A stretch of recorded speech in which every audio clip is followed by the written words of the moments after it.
Sony can't quit killing Concord.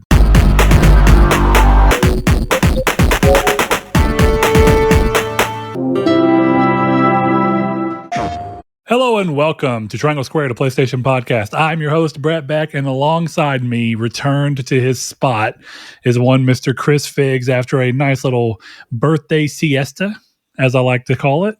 Just a little nappy time, a little away from the show. I hope you enjoyed the time away, even though I know that you didn't entirely, because how can you as an adult in the world? But Chris Figs, back at his rightful spot. Chris, how you doing today, bud? I'm doing all right, man. How are you? I've been better. I broke my toe this weekend, as you may have noticed if you were in the Discord. If you weren't, I broke my toe.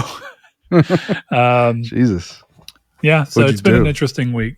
So I was working on my stepdad's truck that my stepmom gave me, or my mom gave me my stepdad's old truck.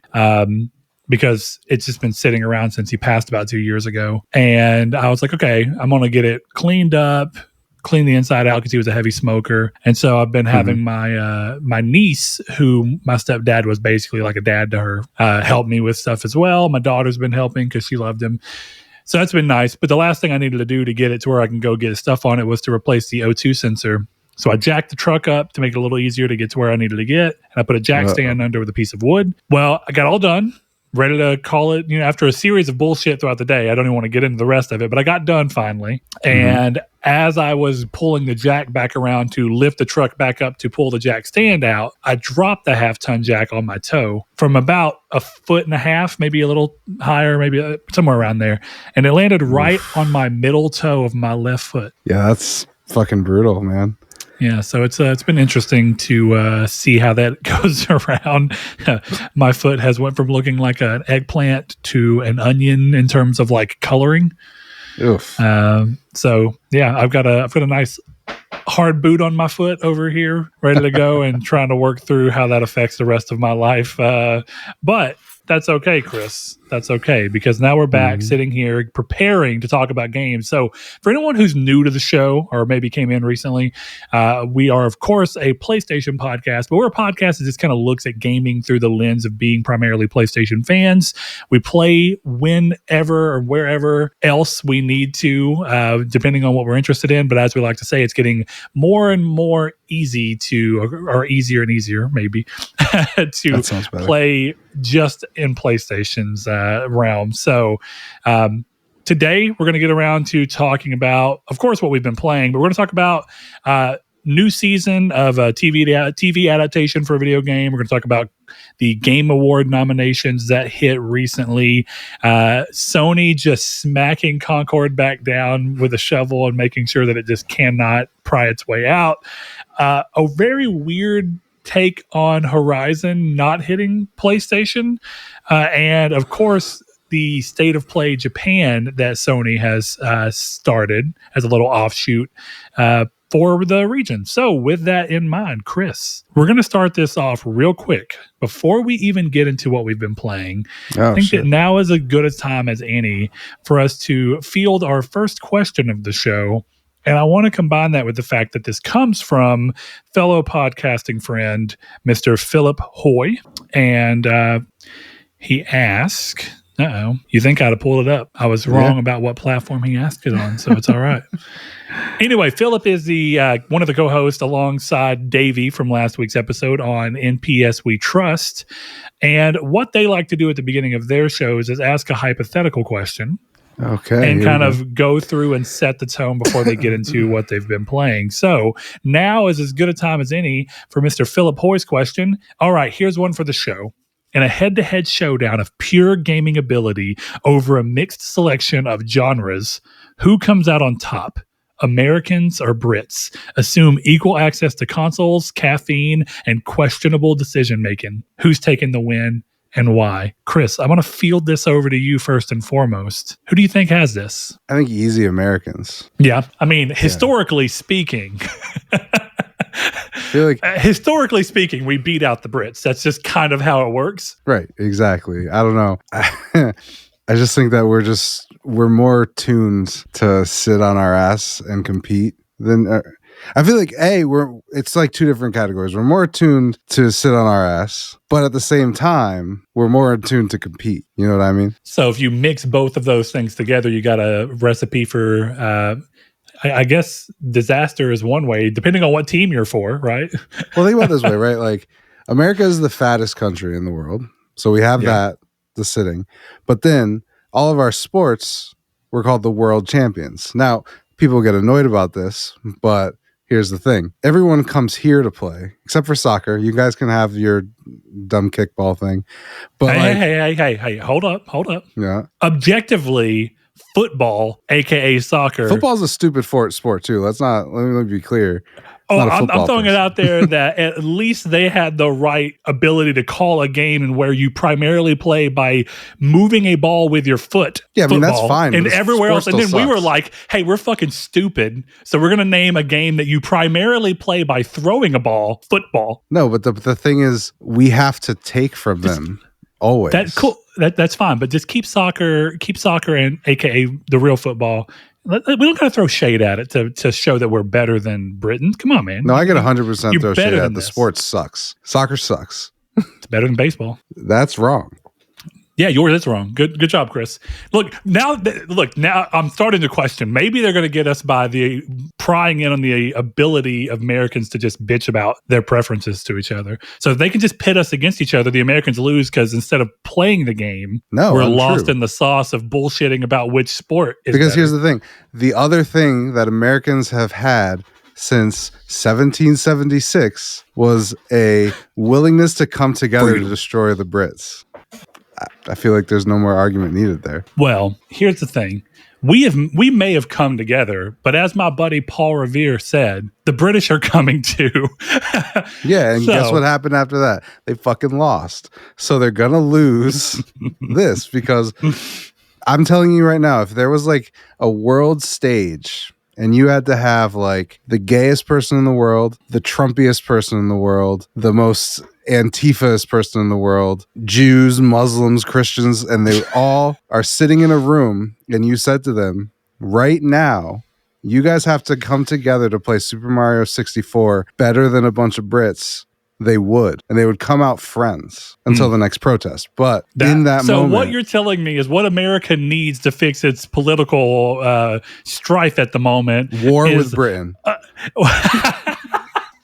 It's way more extreme than what I was getting at.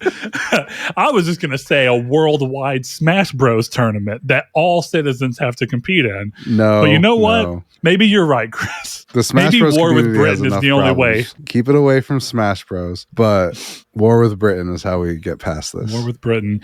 So, but taking like on my side, I feel like, and maybe I'm wrong for this, right? But I think that the three members of this podcast can clearly act as some form of representation. I feel like the Brits are just going to be shit-ass drunk the entire time. And so unless, as someone who doesn't drink, maybe I'm not understanding something, but maybe drinking like unlocks some crazy natural talent in these people and they actually suddenly start going ham. If not, I feel like we've got it because these guys do quizzes every 10 episodes. It's kind of like a special episode and they usually involves them getting shit-faced and then trying to determine who wins this competition that they come up with. I want to be on an episode like that. Invite me. Yeah, hey, it's a fun time. Maybe that's maybe we can pull them in for an episode 400 special, or somehow, some way, even if it's just for a segment. Three drunks and a Brett. That's the episode name. Yeah. So I feel like I've got good ideas there, But then again, I don't know enough. I mean, maybe there's a certain point in where you drink and you become like the Limitless, like it's the same as taking the Limitless pill and suddenly you're Bradley Cooper and you can do everything. The thing is, like, you think you are, and then you realize you've been explaining Game of Thrones to someone who has watched Game of Thrones for 2 hours. And you've been explaining it wrong the entire time. Exactly. Dude, I did want to, before I was these people's boss, we all had this like Thanksgiving party at someone else's house, and one of the servers got so drunk that she was explaining to me the plot of Game of Thrones, and I told her I had never watched it, so I let her explain it. But like as she's talking, I would be like, "Oh yeah, that was Joff," and then she'd be like, "Yeah, you're right," and then she would continue talking to me as if I didn't understand. That's what being drunk is. Yeah, it's the confidence to think that you're whooping ass when you might not be. Most certainly aren't. I think we do have another trump card where we could plan to do this in like an orthodontist's office and they'd never know how to get there. Ouch, baby. Very ouch. Hey, man, we got our stereotypes. All right. Well, then what they'll probably be like is we'll just hold ours in a fucking anti-gun rally and the Americans will be too caught up in loading their rifles. But like 55% of them, we'll still get some representation there. It's true. Sonic Fox would not be at the anti-gun rally, so we could have him go and just win it immediately. Yeah. So here we haven't even talked about genres, right? But we're talking about it's a mixed selection of genres. Do you feel like there's specific genres that we cash in on easier versus them? Well, I mean, obviously shooters. We've got experience everywhere there. I'm going to be honest. I think that they beat us out in racing, though. What kind of racing? I mean, just kind of in general. What are we talking like Gran Turismo 7 or NASCAR 25? Well, clearly not NASCAR because, first of all, there is no NASCAR 25, unfortunately. That goes to show you how big racing in America is. I mean, NASCAR exists, but look, let's just be real. They've got F1. I mean, obviously, they have every other thing that's not F1 in terms of tiered racing going through. So I feel like from a mixed bag, I just think that they have a broader scope of racing talent than we do. Well, okay, hold on. A flag on the play. Because isn't most of F1 Japan and Italy? Just because it's there. You know what? Fair enough. We have the Twin Towers, but I attribute that to Saudi Arabia now. So like... You might have something going on there, but also maybe you just fuck them up by figuring out you put them over here and they're like, what side do I drive on? Which direction am I going? Yeah, maybe it's place. True. Maybe it's place more than anything. You think? The thing is, the cars have to match the side of the road because if I took my car to Britain, it would be confusing. But getting the other side, it's like okay, this is fine. You can do it. Like the mail people here who want the like Japanese cars because it's like it's the right side to deliver mail. Yeah. Okay. I mean. I feel like we got shooters, they got racing. But like what else are you really competing in? Are we doing like Super Meat Boy speed runs? Yeah, I was gonna say like difficult platforming. So Super Meat Boy feels like the best one there. Crash 5 maybe or 4, whatever. Crash 4? Yeah, fuck that. That'd be kind of rough actually. Yeah. Who can get the quickest platinum relic in Crash Bandicoot 1? Yeah. Slippery slope. The question is like are we doing like 4X strategy games? Is there like you became king in Crusaders King? You did a perfect run in Crusaders King first? Who takes over the whole map first? Is that a thing? Mm-hmm. Do we do like guerrilla warfare and like we unplug their consoles so they actually can't beat us? Is that like do we cross the Delaware in the middle of the night? And unplug their consoles? Some subterfuge. Yeah, subterfuge. That's the thing. We have the CIA. Aha! Yeah, we just we just do some plants, right? Some British, and they'll be like, "Oh, bloody hell, isn't it? Well, my console's not working. What the hell, mate?" They do have the Kingsman, so I apologize. Actually, you know what? I don't. Yeah, that was a spot on accent. I don't know because it's weird because I don't know that there's too many. Well, like, are we doing like a you don't know Jack tournament? Like, whoever wins Drawful like gets 100 points. That's a fun idea. Well, we haven't even talked about the game that feels like the most obvious, like a League of Legends branch. I mean, it's the biggest game in the world, basically. True. So, like, I think Philip has us there. It comes down to who allies with like Korea. Because if we can ally with Korea, so we're going World War style with this. I'm just wondering, like, at a certain point, it's got to expand, It's the axis of power, right? I mean... Right. Because you don't want to see a bunch of, like, bronze rank League of Legends players play. So you got to sub someone in for, like, the League of Legends front, Yeah. The Beaches of Riot, or whatever the fuck. I mean, there's not a ton more that I could really think of that you would do competitively, unless you're getting really crazy with it, like the fastest runs on Uncharted 1 crushing, but the PS3 version, First to platinum PS3 Fallout New Vegas. You could do like a Foxhound run, no continues or saves on. But here's the thing: we we have an advantage there because we have extreme, but then they would have to play on European extreme, right? Yeah. So there's that. We've got them. Well, there. we also, depending on what we choose to go through, right? We can go towards older systems that we primarily choose to play on old CRT TVs, and then we'll have a 10 frames per second advantage on them because we have 60 hertz and they used 50 hertz like foolish people, Yeah, idiots. Must have hurt their teeth. I feel like we've worked this out. So, Philip, you're gonna have to let us know, man. You're gonna have to let us know what you think of our reasonings. But I think we've landed on America first, which is right in line with our with our political ongoings of the moment. Chris, make America game again. That's what I'm running on. A message we can get behind. Chris, let's go ahead and scooch over into what we've been playing because you have a good list, though not a very long one. I know you've played more just by nature of who you are, because you've been gone for a month, arguably, from the show. So let's hear. I don't want to give your order for you. What do you want to talk about first? Because I know you got a handful of games that you're probably itching to talk about. There is one game I have to put on this list that I totally forgot about. So I'll start with that game. I beat Dispatch. Oh, okay, yeah. So what's the feel on Dispatch? Because it's like a Telltale style game, correct? Yeah, it's a weird game because I really enjoyed my time, and it was to the point where like 1:00 the day the last episode's released, I was ready to go. But I don't know, it's weird because I loved it, but I think the game is the worst part about the game, like by far. Like the gameplay?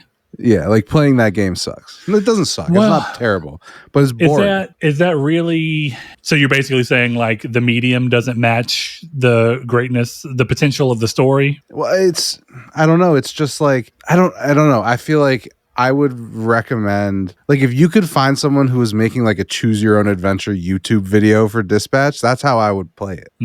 Like the gameplay is fine. Like it's cool. Basically like Netflix Bandersnatch. Right. Where like you don't have to do the dispatching minigame. Because like what I found when I was playing it, I was never like, oh, I get to dispatch. I was always like, okay, let me get through dispatching. And I think that's like, that to me is like one of these weird things where like I have trouble being like, yeah, this is like a video game I recommend. Just story I recommend. Like you should play it, but like I don't, because you can just access it for free. But if you have to spend the $30, I don't know that I would say I recommend it. With that said, I don't regret spending $30 on it. So it's like it's a weird thing. Like if you're looking for a game, I think this is a good one to play. And again, it's not like the dispatching minigame is not the worst thing I've ever played in my life. It's not even like bad. It's just the worst part of it. Yeah. And I don't know how to that's one of those things that I have to tell people, like all games have a worst part. Yeah. The problem is I think when you're a video game and the game is the worst part. It's rough. Hard to recommend as a game. Yeah, because you're like, oh, the story's great, the gameplay's great, but the graphics suck. It's like, oh, okay, I can kind of get over that. Right, exactly. But in this one, it's like the story's great, the animation's great, the gameplay sucks. You're playing a game. So I don't know. I just think you have to, again, this isn't like a not a recommendation of it because I love it and I'll probably play it again because I want to get the platinum. I'm just thinking if you're going into this expecting like, you know, in Walking Dead, you can walk around and investigate stuff and do all this. That's not it. It's you choose dialogue options, you do the dispatching minigame and you watch a movie. That's what it is. And if that sounds up your alley because the story's good, the characters are good, the voice acting is good, everything about that is good. Your character agency in the game is restricted to a sense where you don't get to really inhabit the world so much as you get to just affect the world. Because that's what I was about to ask, is like, how does it differ from like of course, my go-to, and you kind of touched on it with The Walking Dead, but I was going to say like Heavy Rain, Beyond Two Souls, Detroit Become Human, where it's like you're getting to interact with the game. I wouldn't call them necessarily riveting. They're good.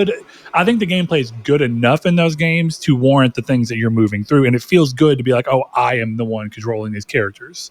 I like that. And I like the making your decisions in real time, knowing that you walked over there and that you searched around and found the thing, you know, like it's different. Yeah. Like, sure. I don't know if Heavy Rain was more like Dispatch, you'd be watching Ethan go through the mall. You know what I mean? Instead of smacking circle to say, Jason. Exactly. Again, I'm not recommending it. It's like very high up on my game of the year list, but I'd also never give it game of the year because it's more of a movie or a TV show than a game. So man, I can't wait for you to play Metal Gear Solid 4. But that, like, even just inherently what it is has more gameplay. Sure. Yeah. Dispatch is menu, and again, this is weird coming from me because I love menu-based games. But Dispatch is you in a menu basically the whole time, and then picking dialogue options and watching a movie. And it's a really good movie, but like you have to just be willing to do that. But all the characters are great. I was surprised by some of the voice casts in there. Like Moist Critical's, he was my favorite character. I love him. He was so funny, and like his, I was surprised that like his voice acting didn't really take me out of it. It was very much like, oh, that's who that is, but whatever. Alana Pierce is in there as a very hot demon. Interesting. All the characters are hot. Pretty cool thing. I like that. It's great to see him. It's great to see my exact type that we talked about recently on this show just represented all through this entire thing. We've got the hot jacked demon lady. You've got the hot jacked blonde superhero. I'm like, this is great. I really enjoyed it. Young Gravy is a voice actor in the game, which threw me off, but he's really good too. So it was great. You should play it. I recommend it. Just know what you're getting when you buy it. That's all. Yeah. Well, it sounds like $30. It's at least priced in comparison to what I would hope, which is good. Yeah, it's a perfectly reasonable price, I think, too. Like it was because I feel like, of course, it is less gameplay the way that you're talking, but it does sound like it's less of a game, gameplay wise, arguably at least, than like a Telltale game. And yet, I feel like the Telltale games were usually like $40, $50 back in the day for the whole set, right? I feel like I may just be misremembering, that, honestly. But I felt like Guardians of the Galaxy is one of the only ones I bought day and date, like immediately when it was launching. I felt like it was $40, which I still hold as a perfectly fine price for that game. Like I think that's a hard sell at $60, and definitely a hard sell at the new standard of $70 for a lot of games. So curiosity more than anything. So all right, well, cool. I'll lock one of mine out that I don't have a ton to say about. I've been playing an awful lot of games, so I'm going to start with one I've said enough about last week and kind of give an update on it. Sound Shapes, which is the little rhythm game that's tied to a beat mechanic. So it's like you're moving around and platforming to a beat and picking up nodes to create sound. It's a fun game. And I think it gets more fun as you get closer to the end just for the normal campaign. But the fun of it comes in to also the most frustrating part of the game, which is playing the death levels where it's just you in a single frame. You can't move through a section, and it's just you have to collect a certain number of these nodes in a certain time limit, and it's the RNG spawn. So sometimes it feels like it's literally impossible for you to get the number within the time just by the nature of how far apart they spawn, and sometimes it's like really easy. I would say it's never so easy that you can accidentally do it, but sometimes it just feels like, oh, I got lucky and had that set up. It was very frustrating, but I'm happy to say that I do have the platinum. It is done. Sadly, the online is turned off, so I cannot upload this save to the PS3 version and the PS4 version and get 2 more platinums like Saul did back in the day. So I am happy with one, and I never want to do them again. I'm good. I enjoyed the game. I think it's worth playing, but it's not worth playing 3 times. Yeah, and I will leave it at that. So, all right, Chris, what's next on your list, man? I mean, do you want to wait to talk about Arc Raiders, or do you want to just go? I do, because we have a question around it, so we might as well save that kind of for the last as a discussion point. I mean, so I got the platinum in Ball Pit. Speaking of which, I lied on the last episode. It is not called Ball X Pit. It is called Ball Pit, apparently, for some reason. It's a good game. Solid, like 8 when you first start it, like 6.5 when you're near the end. So I mean, if that kind of range is your jam, like, it's cool. I liked all the mechanics in it. There were a lot of really cool characters and like ways to interact with the game. But it was like I was telling you, by the time I was going through for the platinum, there were characters where there was one character who just plays the game for you. So I would set him up with a character I hadn't beaten a level with, and then put the controller down and do something else.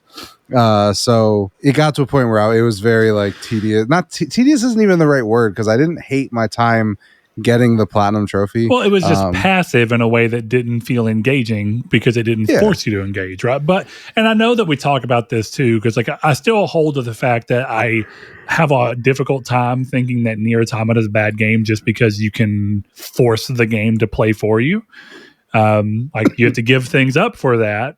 and there's ways that happens, but you can do it. Therefore, you can get a really simple platinum from the story perspective, and then you can buy some of the trophies with in-game currency or whatever. You don't have to, but you can. And it's kind of the same here, where it's like, I guess your thing is, I guess I would say that it doesn't mean the game's bad, of course, because it's optional and you don't have to do it. Right. But you're kind of like, well, by doing it, you're incentivizing people to do it because it feels like the quickest way to get to the goal. Which I guess is just like, what kind of player are you? And I know, like, for you, it's like, well, it devalues the platinum to a degree as well, because you know that you didn't have to suffer through it. Well, I don't even know that, because like, it's, you know, there were still like, it's not like I did all of the levels like that. You know, he's the last character you unlock, so you have to beat all the levels before that multiple times. That's how you get gears, is you get a gear every time you beat the level with a new character. You get a new character every level. So it was just one of those things where once I had that, it was like, okay, cool, I don't have to play this anymore. You know, outside of like, you know, there were like maybe 10 runs where it was faster for me to play it and choose two characters who hadn't done the same level. So that it was quicker to do it that way than just let him do it over and over and over again. But I think it's telling of how I felt about the game, where it was a lot of like, I don't want to play this, so this is the easy way. Which tells me that like it doesn't last as long as something like Vampire Survivors, where you can go into Vampire Survivors right now and have a good time. You know, whereas this, you think, like, now that you've hit this, that there's no real reason to go back to Ball Pit. Yeah, I would never play this game again, unless there's interesting. Maybe if there were DLC with trophies, I might go back and like get them, but I'd probably let the guy do it. So I don't know. But we'll see. Like I think it's a good game. Like it's $14.99. Like I recommend it for sure. Like for sure, play it for $14.99. It's just not like I've seen people be like, oh, it got snubbed for Game of the Year. No, it fucking did not. You know, like stuff like that. Like it's not, you know, it's not the second coming of Vampire Survivors or anything like that. It's a cool indie game that will go away eventually, and that's fine. Literally every game has this game got snubbed person. It's just the reality of it. But I don't know. I say that. I guess there probably is someone crazy enough to say that The Order was like supposed to be Game of the Year. But even though I love the game, I would never say that. First of all, not in the year that game came out. But point being, there is a defender to a crazy degree for almost any game. But I guess we'll talk about how everyone feels about that if that comes up while we talk about the nominations. But all right, cool. It's a game I am interested in playing. It does seem like a nice little palate cleanser game where there's like, you know, it's all just in between, and something that when you're coming off of a game that has a lot going on, that you can kind of be like, oh, it's nice to not have to worry about all that. You're just playing, which was kind of nice for Sound Shapes, because it was like, oh, and everything else I'm doing, Sound Shapes just feels like a simple breakaway until it's not. So I don't know if Ball Pit hits that, but all right, is that all you have to say about Ball Pit? Yeah, that's all I have to say. If it's up your alley, play it. So I recommend it for what it is. I will get my other quick one, because I've talked about it enough on here. I can now say that I am a proud member of the Stardew Valley Platinum Club. So congrats. In hindsight, it would have been a pretty cool 250. Yeah. But instead, I think it was 247, something like that. And I am okay with that. I never want to play Stardew Valley again. I think it's a fantastic game, and I love it, and I'm done with it. Mm-hmm. And it's my fault. I'm not even really blaming the game. I was telling Chris, the platinum competition definitely does add a sense of things where it's like, I was telling him I'm so close on Stardew Valley that it felt dumb to not go ahead and go through, because otherwise I spent a lot of time and didn't get the maximum points from it towards the trophy competition. So in a way, it's cool because it allowed me to get this platinum that I might have stepped away from, and knowing my own playing habits probably would have never actually come back to. That's the reality of it. But at the same time, I don't think Stardew Valley is a good game to play in the way that I did. I don't think you should start the game and platinum it within a month and a half of starting it, because it's a lot of playing. It took me like 170 hours, and I played my Vita so much lately, and I still continue to, because I love my Vita. I did have to do a couple of the trophies on PlayStation 5 by nature of them just being a lot easier to, I wouldn't say cheese, but the game just gives you a few ways to make a certain aspect of the game a little easier. And I was able to knock out 2 trophies at once as a result of that. So I of course strongly recommend Stardew Valley. I still see why it can be a game that people are talking about, but even the extra content on PlayStation 4 and 5 versions do not pull me in, because I know it's just still more of the same thing, and that's cool. I just don't need it, and I don't want it. So we go another year around this world where Chris has to contend with the fact that he doesn't have the Stardew Valley Platinum, and yet his friends, who probably started after him both times, have got the Platinum. So, Chris, one of these days you'll join us and sit on the throne of Stardew Valleydom. Yeah, I got to be honest. I don't know if I will join you on that because you already burned yourself out. Yeah, it's funny because it's the same. It's not even that I burned myself out. It's just like I have these fits with Stardew where I'm like, this is the best game ever. I'm going to play this forever, and then I just stop and I'm good. And that's what happened this time, and that's why I don't, that's why I don't have the Platinum, because as much as like sometimes like we joke about like my obsession with trophies, like if I don't want to play something, I'm not going to play it. No, we definitely both have that. And I do fully believe that if I weren't in the trophy competition and that specific leg of motivation weren't there, I would have bounced. Yeah. And it's funny because what you described is exactly what happened to me. I spent like 50 hours playing Stardew Valley this year, which again, I don't regret, but I got one trophy the whole time. It wasn't, and I didn't finish it. So it was just one of these things where like it was just for the love of the game. You know what I mean? For sure. And that's a good thing, but for the competition, it was definitely a waste of time. I like the type of game that Stardew is, but I also think I've learned that type of game is something I have to play sparingly. And I don't mean like at the time I started. What I really mean is I can't see myself playing another game that is going for the same type of thing as Stardew, like a Rune Factory or anything else. I can't see myself really doing it anytime soon, because Stardew's a special game. And I'm not saying a bunch of other things feel like it, but other things give you this really long-term, slow build. You're in the game every day, both literally in the game days and in your real life days. And that's the way I play games, and those type of games is not good for me to do that often, because I think I'll start to go crazy.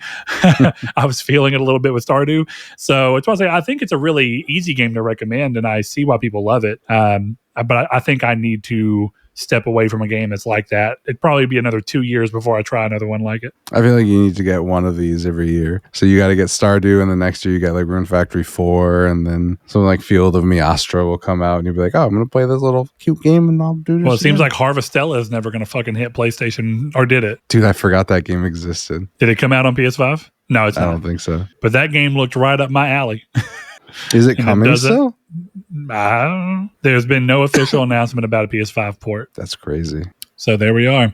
All right, Chris, what's next on your list, bud? So the last game I really have to talk about is Metal Gear Solid Delta. Yes. Oh my god. So for anyone who hasn't paid enough attention or hasn't, been with us, skipped some episodes, who knows, throughout the year.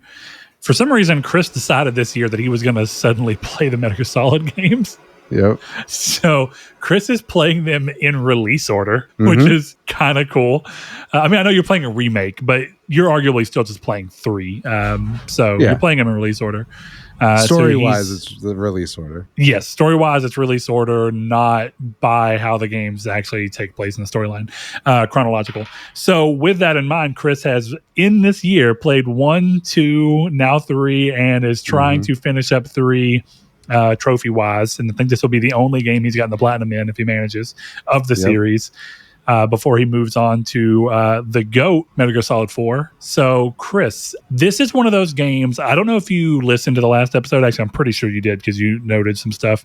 You were, of course, cheekily asking about Kingdom Come Deliverance 2.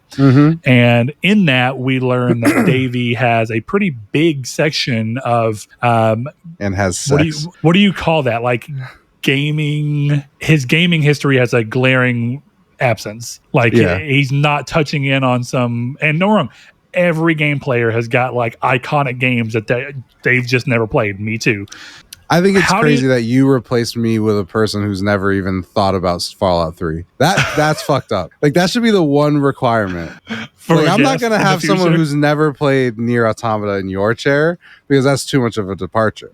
Well, Chris, like, would it make you feel remotely better that he adored my Concord shirt and I got him one made, since I custom made that one? I ordered one for him and I just shipped it to him today. That's got to be like indie PlayStation podcasting. All of them have to have the Concord shirt with the triangle squared logo on the arm. So it'd be funny if we can ever come together 1 week of all of the podcasts all wearing that shirt on the same week. That would be funny. Send a message to Sony. You can't keep us quiet. We'll talk about that in a bit. But no, continue. Well, how does it feel to come across a game that, for a lot of people, like, of course you've played Death Stranding 1 and 2, and you kind of have learned to love Kojima for other games. And I know you've played Metal Gear Solid 5. To be fair, exactly. I know that. I beat that game. The surface level most disconnected game, right? I don't even know if most of what you've played throughout these other games really is even registering as important to 5 to you in any severe capacity. I mean, there's connections, but you're coming around to games that are decades old at this point that people fell in love with. You've been playing an iconic series. How does it feel to finally touch base on one of these? And is this one of those things where, I know you've been hearing about this franchise forever, do you feel like it's actually lived up to the hype? Maybe this is a hot take. I have to get through 4 before I like definitively say this. I think it surpassed the hype. Like, it's kind of crazy. Yeah, that's okay. 4, because this is going to be really crazy. 4 is a make or break title for some people in the fandom, but as you've seen from a lot of people, there are the people who like it adore it. Yeah, 4 rips. It's so cool, but it depends on what you like about the Metal Gear Solid thing, because it goes head first into being like, you care about these characters and stories and you want to see fucking cutscenes? My God, here's a cutscene. The cutscenes are the best part, for sure. Like, especially like when we're talking about like Metal Gear Solid 1, like that game, I love that game so much because it's so weird and kind of like early 2000s acceptable, 2025 creepy. And like you jerk off in that game. Like, you can watch Snake come. No, that's 2, because I've done it. It's one of those games you can watch one of the snakes come. And out of context, what I see, but true. Like in one has the guard with his ass, like face down, ass up, like when you take his stuff. Yeah. There's all the weird shit about it. And like, if Otacon is in 5, right? I'm not making that up when I say what Otacon's in 5, right? I'm not making that up. Don't ask me. I never beat 5. I didn't like it. That's fucking crazy. 5's so good. Okay, but at least say this. Knowing what you've been playing and then going to 5, do you see how it's like a Breath of the Wild moment for the franchise, where it's like it's a pretty big departure in the way gameplay and storytelling are done for the series, that I didn't really care for it. I didn't like Ground Zeroes much either. So, but I had hope that maybe 5 would be different. And I started playing and I just fell out of it. The way 5 handles storytelling is massively different. Yes. I have to see, because here's one thing like we didn't talk about. I've also beat Metal Gear and Metal Gear 2. So 5, do you know what happens in 5 before? I'm not going to spoil it, but you know. I know most of 5, but I don't know if I could say I know the intricacies of it. Me and Saul have talked quite a bit about 5. I don't want you to spoil it for other people as well, but I do know that what's going on. I know the main crux of what 5 is and how it ties into Metal Gear 1 and 2, and how Peace Walker ties into 5 specifically as well. Right. So I know a lot of the context around it. I just never beat the game. I have to see. And the game is arguably unfinished. So it is unfinished. It's not argument for sure. But for me, like, I don't know, seeing it's weird we're getting on 5, but like knowing what I know now and what 5 is, I think 5 is the perfect Metal Gear, but I wish it was just called Metal Gear Solid The Phantom Pain and not Metal Gear Solid 5 The Phantom Pain. And I think that's the biggest problem, because 5 is setting up a lot of shit in a way that like, but like you're not seeing. I don't want to spoil it too much. Well, I guess I should say, why does it really matter though? Because like 2 and 3 happen, and 1, 2, and 3 are all jumping timelines around. So 5 suddenly jump, and 4, of course, pushes considerably. You're playing as Snake. I can't say my opinion. Like, I just can't say. That's fine. I guess what I just say is that looking at what it is, I mean, to a degree, Peace Walker is just called Metal Gear Solid Peace Walker, and it is arguably a mainline game. Yeah. Like, the way that it plays into everything, this is kind of true of Kingdom Hearts. I actually love that 2 of the game series that have the most spin-offs also have the most spin-offs that are called spin-offs, but arguably they matter so much that you can't not play them if you care about what's happening story-wise. So I think when I'm looking at like 3 is a perfect example, because 3, and you can correct me at any point, and I'm just going to put a blanket warning. Like, if you're sensitive to Metal Gear Solid spoilers, maybe skip 10, 15 minutes. I don't know. Brett does timestamps every week. It'll help you there. But like seeing try 3, to keep it a little, but go ahead. At this point, whatever.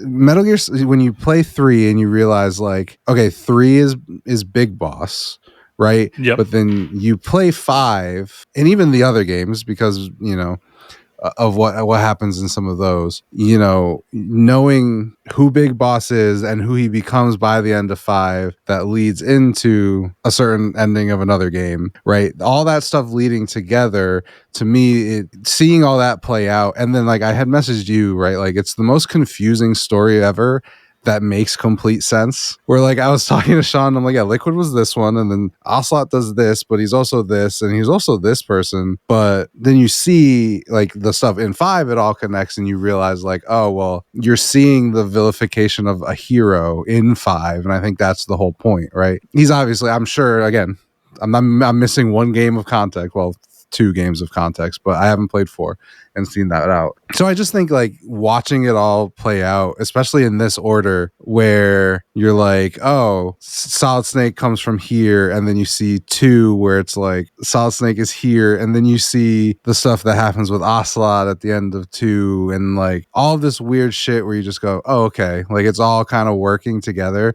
And the story works out, and like everything is super weird, but it's really good.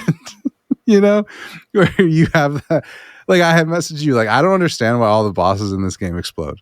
Like it's not explained, and I don't get it, because they all canonically die. And that's what's weird to me, is like there's a certain fight where the game attributes all of those explosions to you, but I did not kill them. It doesn't make any sense. I won't say too much. I would argue that fight, and I understand what you're arguing. I get what you're saying, but I think that fight's more talking about the grief and maybe the trauma that someone like that carries because of the line of work, arguably, that you were in that game. Mm-hmm. And so I think it's meant to be representative of the fact that that you played a part in their demise, not so much that it was your specific hand that did it, because of the way the game approaches combat. Yeah, and it's also like, it is also very much like like a recontextualization scene. Sure, and all of those. That's what I like about all of those bosses. I think there's like, I think I have some, story issues of like why all of these people followed another person who, whatever. I'll stop. But the Cobra unit's a little odd to me, because from what I understand, they weren't always like people that an American should be killing, and then all of a sudden you are, which is again, I wasn't killing them. They killed themselves with bombs for some reason. But it's all cool. Like when the fear, when you kill him and then just explodes into a bunch of arrows. Okay, so we're gonna wrap up spoiler talk. That's not even a spoiler. He's a boss in the game. What I'm saying is we're gonna wrap up the way that it goes. Also, I would argue that a boss in the game is a spoiler, but I'm not even worried about that. What I'm saying is that if I let you, because I know I've been here, you're just gonna keep gushing about Metal Gear Solid, and I have to rein it in at some point. So I'm gonna rein it in here, and I'm just gonna say, congrats. I love to see you loving this series. I love that you see that it's weird. I don't know. It's hard to even describe. Death Stranding is ultimately still more weird to me. Yeah. Because of the specific nature of the overarching idea of the world. Metal Gear Solid is a lot more real. It's a lot more grounded for what it's trying to go for, even though it still goes kind of crazy. I'd almost argue that Metal Gear Solid is weirder because now you're expected to believe all this shit with an otherwise grounded world. Yes, Death Stranding is a sci-fi game. So all of it is encouched in like sci-fi and fantasy. I mean, I would also argue that Metal Gear Solid is a sci-fi game as well, as everything else. The opening of Metal Gear Solid, this is not a spoiler, it's the opening cutscene, is Lyndon B. Johnson. I am aware. So but you also know the things that you're talking about, cloning and all these different things. So, I mean, the series and of itself. But the thing is, that's all theoretically possible. Sure. So fine. Well, a lot of science fiction is theoretically possible. Oh yeah. The big floating oil monster is super possible. All right. Not Death Stranding. I'm just saying sci-fi in general. But that's moving goalposts a little bit because all I'm saying is Death Stranding is weirder. Well, if you said Death Stranding, you wouldn't have heard a peep out of me because Death Stranding is not indicative of all sci-fi. Is my point. Yeah, but that's what I'm saying. Is like Death Stranding itself is to me a little bit less weird because it's this specific fantasy world, whereas like Metal Gear expects you to believe it could be happening today in New York City on the fucking Hudson Bridge or whatever. But then like you've got the guy with the big eyes and the nukes being launched, and that's the nukes being launched and people going, we're putting you on a time limit to prove that it wasn't you or else there's a nuclear war, and in the real world be like, boop, done. Oh boy. So Chris, before we start talking about our shared game, that's going to be a big topic of discussion. I've got a couple of games I'm going to talk about quickly, and then a game I'm going to talk a little bit more about that I started talking about last week. So the first thing I'm going to talk about is the thing I have the least to say about. It is I have been playing as kind of a palate cleanser in a weird way. It was kind of a power was out, and I was just kind of like, okay, I don't know what else to do. The power company's doing something to our pole back here, and our power's out for a little while. So nice. I started Lego Batman 3 because I already had it downloaded, right? So and I technically started it like a month ago, but I only did like the first mission. So I went back into Lego Batman 3, and it is charming as hell. This is the Vita one, so this is based on the 3DS port. This one's got voice acting, which is really interesting as well, which is not something that the other Lego games I've played so far has had. Which is pretty cool. And I'm just finding the charm of these games to be undeniable. They're not really super difficult games, but they're fun, and I see why people get into them. I'll probably platinum it. I really enjoyed platinuming Lego Batman 2, so I don't see why I wouldn't have the same fun here.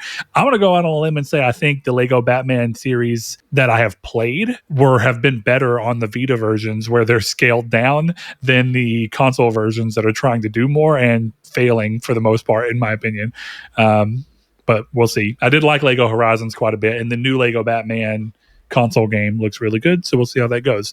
The next game is a game that I'm getting close to the platinum, little by little, minute by minute. I've been playing Titan Souls alongside Stardew and Sound Shapes and all these other things. I don't know if you've ever played Titan Souls, Chris. You know what it is? Okay. Yep. It is basically a 2D boss rush game that is very much inspired by the likes of like Shadow of the Colossus. But for anyone who doesn't know, the trick of the game is that you're a character and all you can do is roll, run, shoot an arrow, and pull it back to you. Those are the controls of the game. And you have to just go through and basically solve little puzzles to open areas to get to the next bosses, so that you can see the game through to the end. That is not that bad. The game's not super long. It's like 30, 40 minutes, depending. I guess it depends on how good you are. You can beat it in 20 minutes. There's a trophy for it. I did that today. Or actually I did it yesterday. But the idea here is that the rest of the trophy list is where it comes complicated. And I didn't realize Saul got this platinum a long time ago. So I thought, oh, it's probably fun. Saul hasn't been a trophy hunter in so long, and he's got some of the craziest platinums for someone who doesn't give a shit about platinums. It's really interesting. So Saul has the Titan Souls platinum. And there's a beat the game on New Game Plus, which is like hard mode. Then there's a mode called Iron Mode, which is super difficult in comparison. Then there's hard mode and Iron Mode together. Then there's a version, it's called No Roll Mode, and I haven't done this one yet. and it is where you've got to beat the entire game without rolling, which is difficult because the whole point is for you to position yourself, or really is to position your arrow somewhere, position yourself somewhere, try to dodge to set someone up in, and then pull the arrow back in to hit them. Like, right, that's a lot of the puzzles are based around leaving your arrow somewhere and going from there on how you hit the thing that you're wanting to hit. I have, I think, 2 trophies left. Damn. I'm pretty sure I have to beat the game without rolling. And then there's one special way to kill a boss that I've just not done, and I should have by now because it's one of the easiest. There's a slime boss at the very beginning of the game that's like a classic RPG slime. Every time you shoot it, it divides into more slimes. And you have to beat it with no more subdivisions able to be made. So you have to get it to separate, but you can't kill it before it separates into its final bit. And I haven't done it yet. So that'll probably be the last trophy I do just because it's easy. And I kind of like to end on an easy trophy. But we'll see how that ends up going. So I highly recommend it. Chris, it is worth 5,500 points. Jesus Christ. It is a Cursed to Golf, if you remember Cursed to Golf. I might just start cleaning off my list and save some platinums for next year because you're just gonna pull ahead so you don't have to make a trophy this year. Yeah, we'll see, because as much as I keep trying to do that, Josh Ayers just keeps fucking getting platinums. And well, that's the most interesting part. It's blowing part. my mind. We're gonna get to see, like, and I don't mean this with any disrespect, but like you're clearly going for like higher point games. We're gonna see which strategy is better. Is, you know, the more platinums, or shit like Titan Souls and Stardew Valley, you know, crazy stuff like that. That's probably worth more, but like is a little harder, takes a little longer. Yeah, like one of the platinums he got today, Stardew is like it's like 2.25 more points than what he did, but Stardew took me 170 hours, and that game took him 4. Yeah. Stardew Valley is 4,194 points. Well, 3,350 for you. Yeah, because I don't have any of the DLC. Yeah. Yep. So let that be what it is. But those are the 2 games that I have to talk about that I've been playing on Vita, which has been great. It's good to have, like, I break at work, play the Vita. You know, power's out, play the Vita. Wife wants to watch TV, play the Vita. I could play the Portal, but PS Vita? I'm primarily playing fucking House of Cards. Yeah. I'm primarily playing the next game I'm talking about on PlayStation 5, Ghost of Yotei. So playing it on Portal is not really enticing me because it's a very story heavy game. I don't really like playing those on Portal if I can keep from it. So I just haven't been. With that said, I'm going to quickly talk about Ghost of Yotei because I started it last week. And Chris, I know that a lot of people have heard this complaint from me a lot, and I want to reiterate that it is a complaint in the reality of it's me wishing something different. But you know that I've heard that a lot of the sequels that have come out this generation that are sequels to games from last generation have had this thing where they feel like what used to be a 2-year sequel, but instead they're 5 years. That is still true of Ghost of Yotei, but I do think it's important to say Ghost of Yotei is an excellent sequel. It is what Tsushima did with more depth and more refinement and more ability to play around with the combat system that wasn't quite there in Tsushima, even though Tsushima was really good. And that kind of expands out to every bit of how the game works. These legendary tales that are baked into the game are just a more interesting way to dive into the world and build into like the extra world, but then also kind of give you these cool side missions that play through. And it's a nice way for them to start tying in like little Easter eggs in a way that don't feel forced, and they feel like the game is easily set up for them.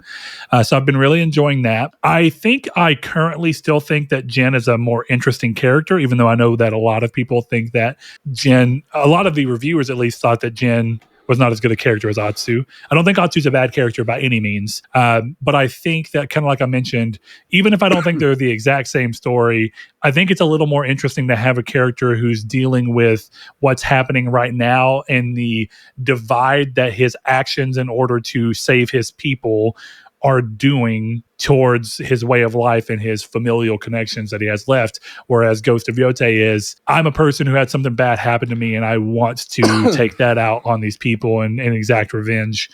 And of course, there's a little bit lessons in the way the game plays out outside of that. But I think that I'm a little more interested in Jen's struggle of what does it mean to have to change who you are to protect the people that you love, instead of this where this person feels like they were forcibly changed by someone else because they were taken away from the ones that they love. It's a little different, but it does play a big part in how the game goes out. Chris, you've been playing, or actually rather you played some of Ghost of Yotei, and yet you bounced off of it. We were talking about that yesterday when we were playing a little bit of Ark.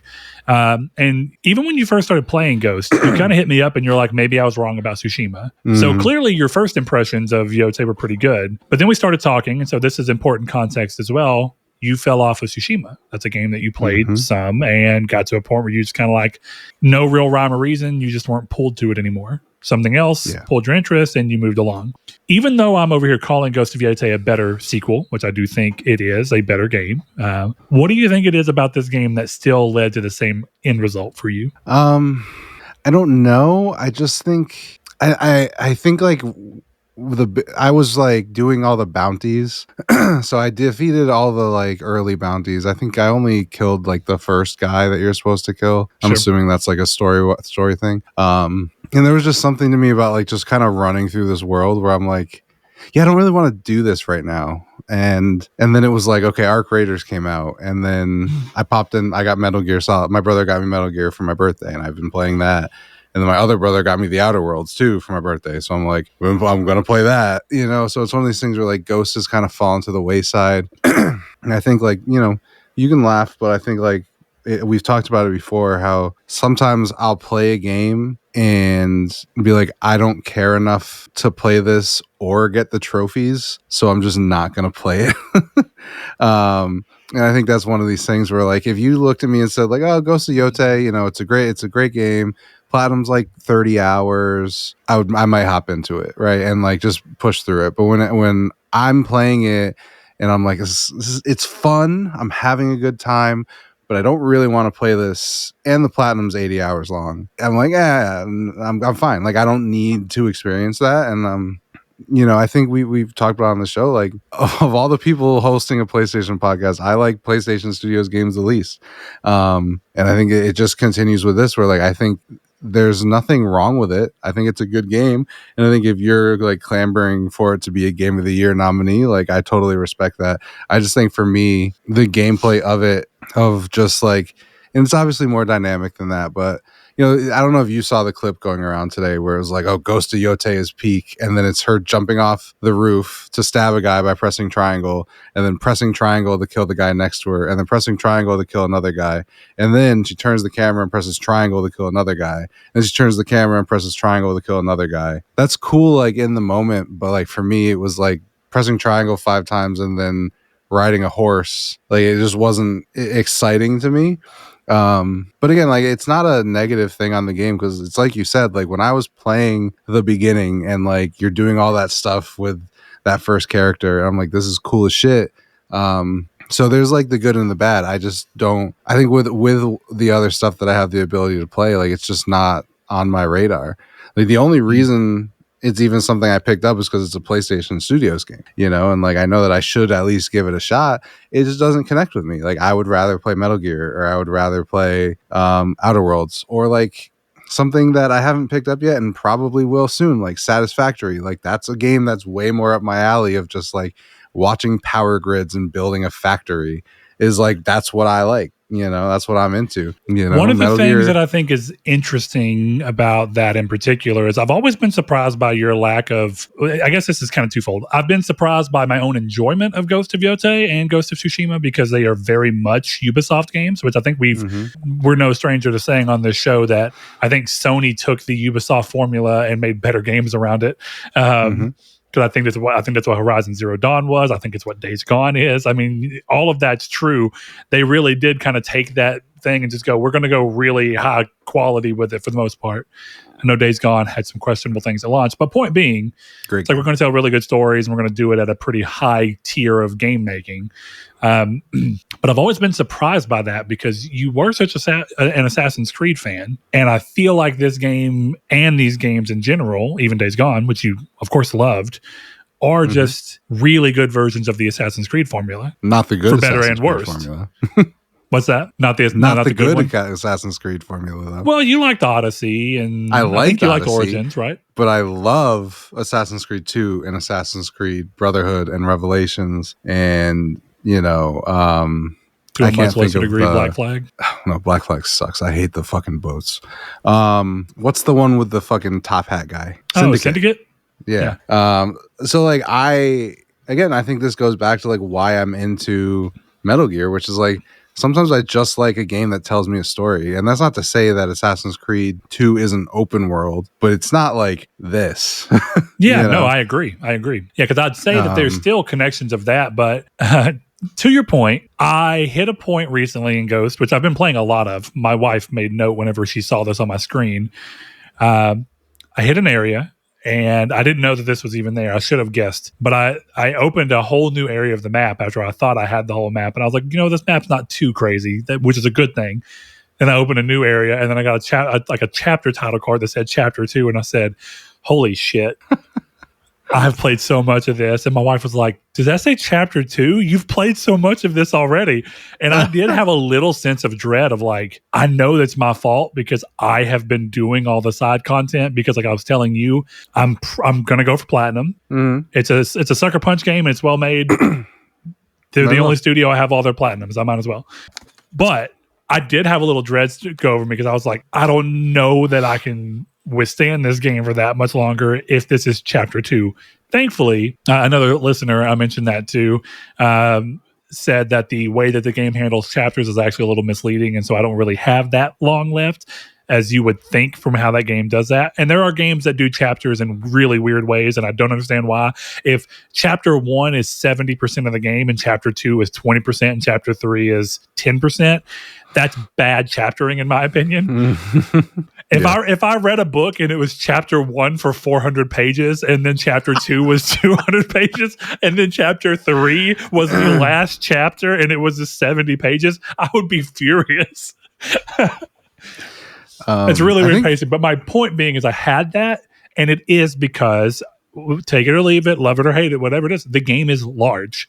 I'm not going to frame it as an inherently a bad thing. The game is big. Mm-hmm. And I know it's not even as big as a lot of games, but it's hard for me to be like, I don't know how much better this game is because it's open and lets me go do these things. I did have a moment, though, earlier today, and I'm a little like, it's probably going to come back to be something else, unfortunately, but we'll see. I was exploring and had a really cool moment with a side quest about one of the legends. I won't say what it is. I don't want to spoil it for anybody because it's really cool and tastefully done. But I came across this area that I was like, oh, this is like a nice pagoda.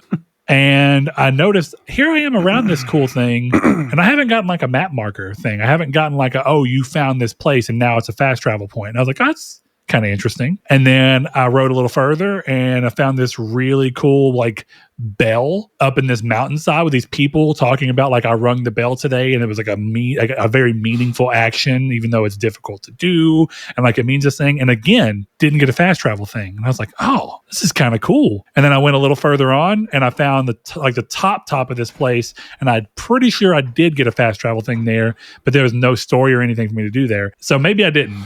But I was like, man, this is really cool. And I love that there's kind of this feeling of like, this isn't here for me to interact with. This is here for me to believe for a second that this is a world where people are doing things that don't actually matter to me. And there is something so enticing about being like, I can't ring the bell, but I kind of think it's cool that there are people who are here and like trekked all this way because they want to ring the bell at sunbreak, and it means something to them in this world.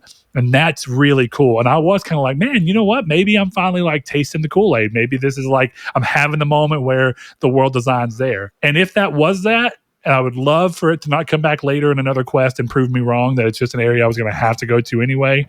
I kind of hope it is that, but it's also kind of sad that I have played like 35 hours of this game, whatever it be, I don't know. And that's the only example of that I've actually come across. Everything else is a fast travel point with story ramifications or some kind of content tied to it. But it's so much cooler just being like, this shit just exists. It's just here. This is cool. Mm-hmm. So I'm kind of in a weird spot for the game. I'm still really enjoying it. I think the story is good. I'm very curious to see where it lands as opposed to the first game for me. I think as a full work of art, I think I will appreciate it. I still think that my gut tells me right now the game is bigger than it really needs to be, and it's bigger than it has the ability to, in my opinion, for my taste, use and utilize. I don't think that it needs to be that big. It's very pretty though, and I do like to see that, how they based all the different things around.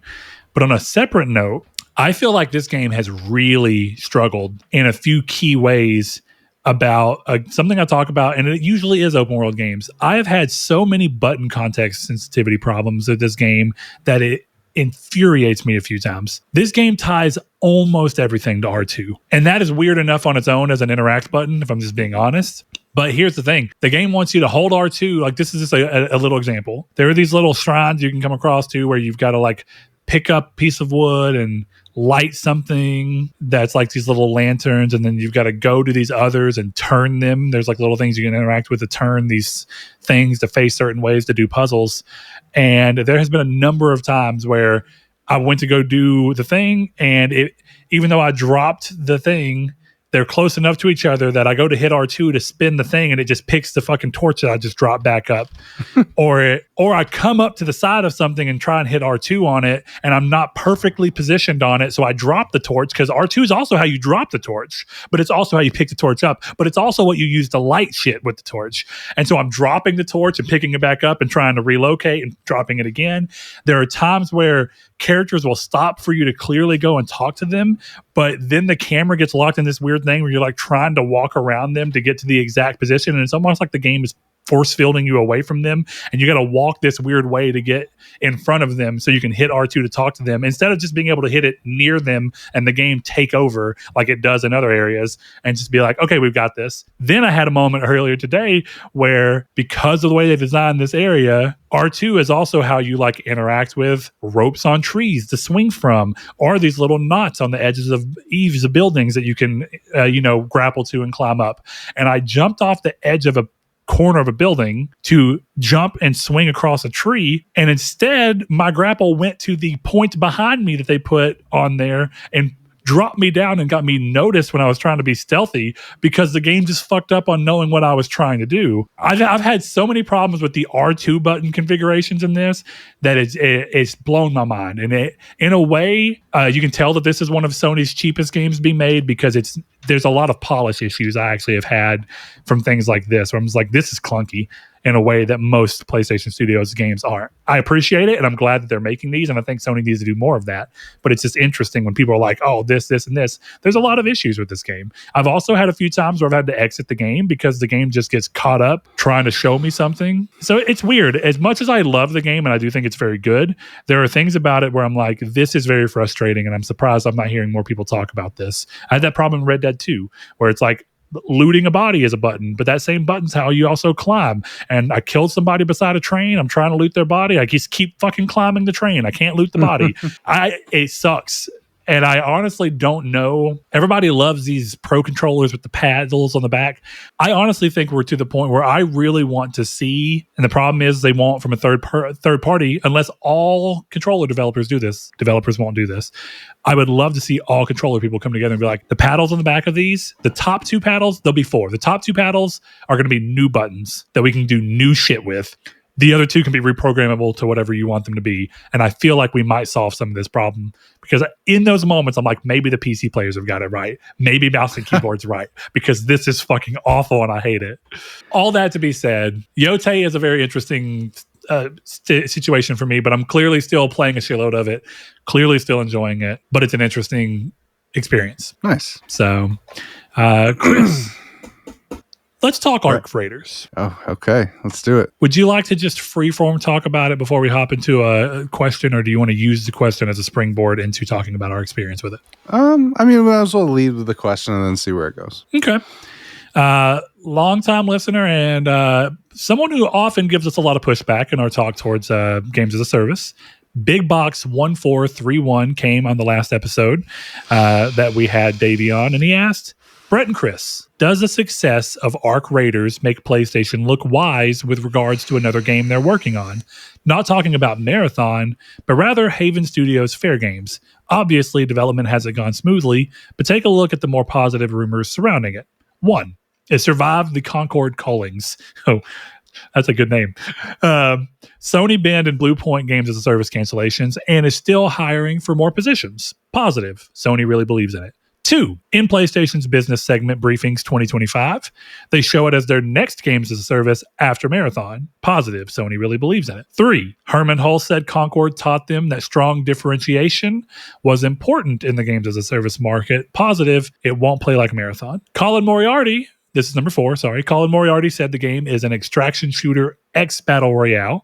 Positives, it solves one of the problems extraction shooters suffer from. All 3 teammates have the same quest every match. 5, it plays in third person. Positive, does third person have wider appeal? I actually don't know about that. That's curious. 6, it's a heist game with gadget emphasis. Positive, an extraction shooter that de-emphasizes direct PvP combat in favor of more backline playstyles may appeal to more people. Does Arc Raiders make you more optimistic about Fairgames? Hope you're all enjoying Arc Raiders. So a little context around this real quick, Chris. Okay. Big Box commented on in PS We Trust most recent episode, surprised that they hadn't played Arc Raiders. And this was right when I was in the moment of Arc Raiders seems like something I am curious about and I want to try. And so I posted on there, hey, interesting that you say it's a game that single player people might have more like for. I was already interested in downloading it. Now I'm going to talk about it. And he came over here and gave us this beautiful question.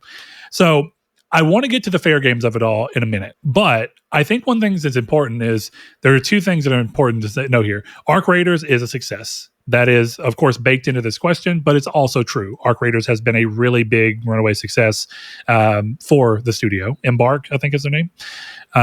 And 2, some of the things that are involved in here are seemingly going to play a part in how Fairgames plays. So let's take a step back and just talk about Arc Raiders, a game that we are both enjoying, even though we tend to both be fairly cautious around the idea of games as a service titles and our experiences with them. So Chris, you were the person who was big on this, and I followed suit because you of course made it easy for me to have a barrier of entry that was just so easy to pass over. First and foremost, what drew you to Arc Raiders? Let's just start there. I mean, it was really just the friends of it all, you know. My friends were picking it up and I was interested in it. Like, I do like that kind of game.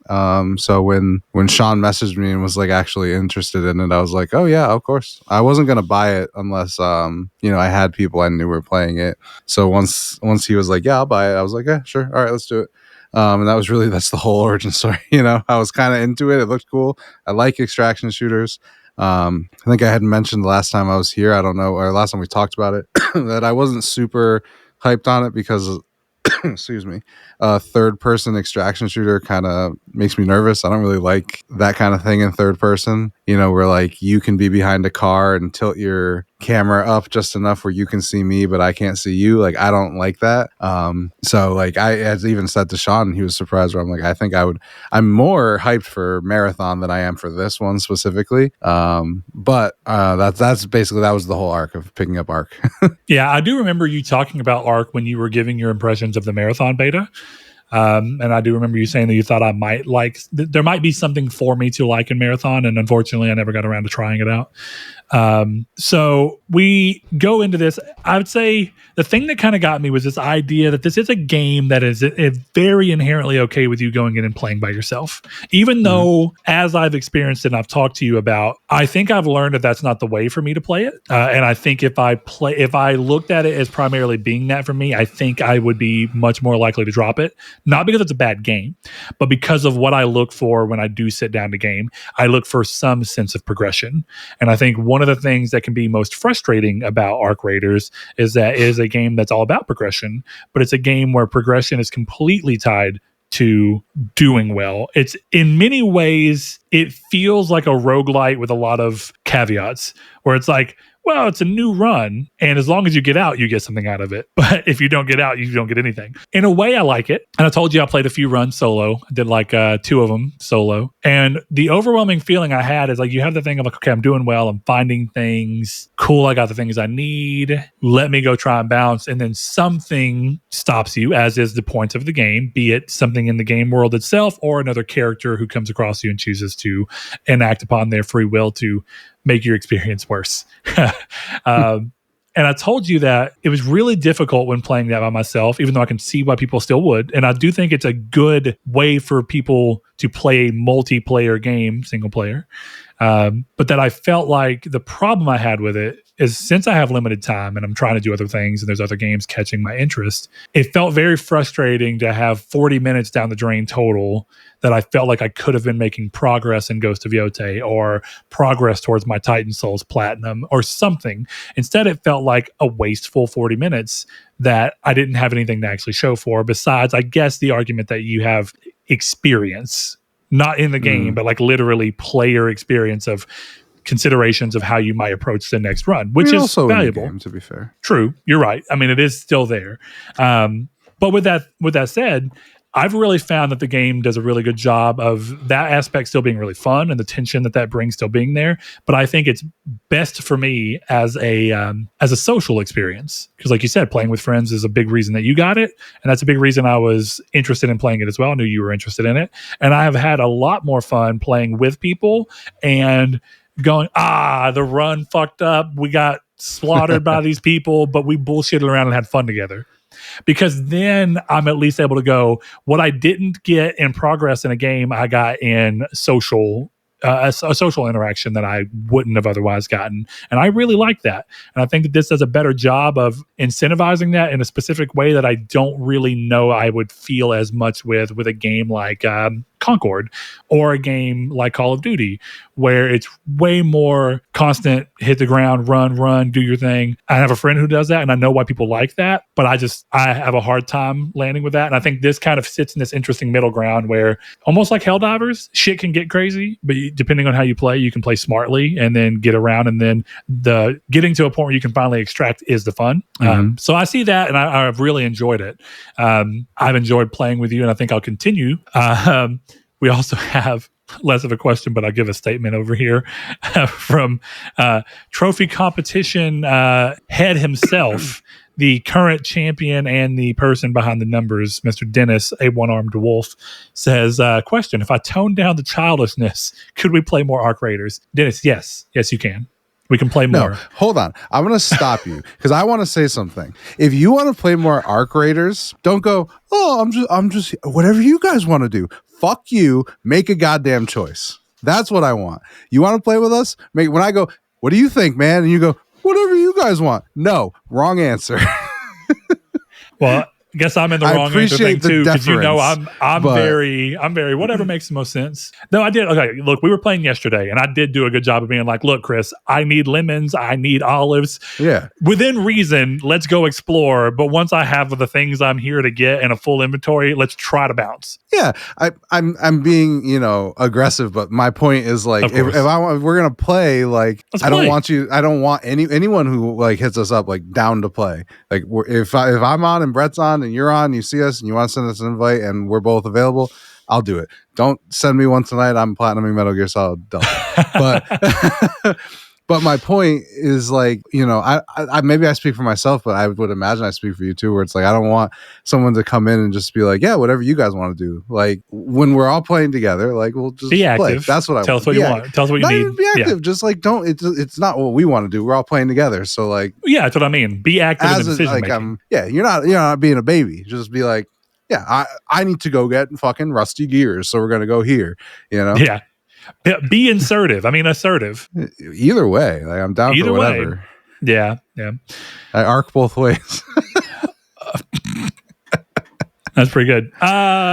So with that in mind, Chris, I think we can talk more. I mean, for anybody who hasn't played it, the idea is that you're in this hub underground, and the basic thing behind the game is that shit went down up top. People are living in these little, like, underground it's very Metro, if I'm being honest.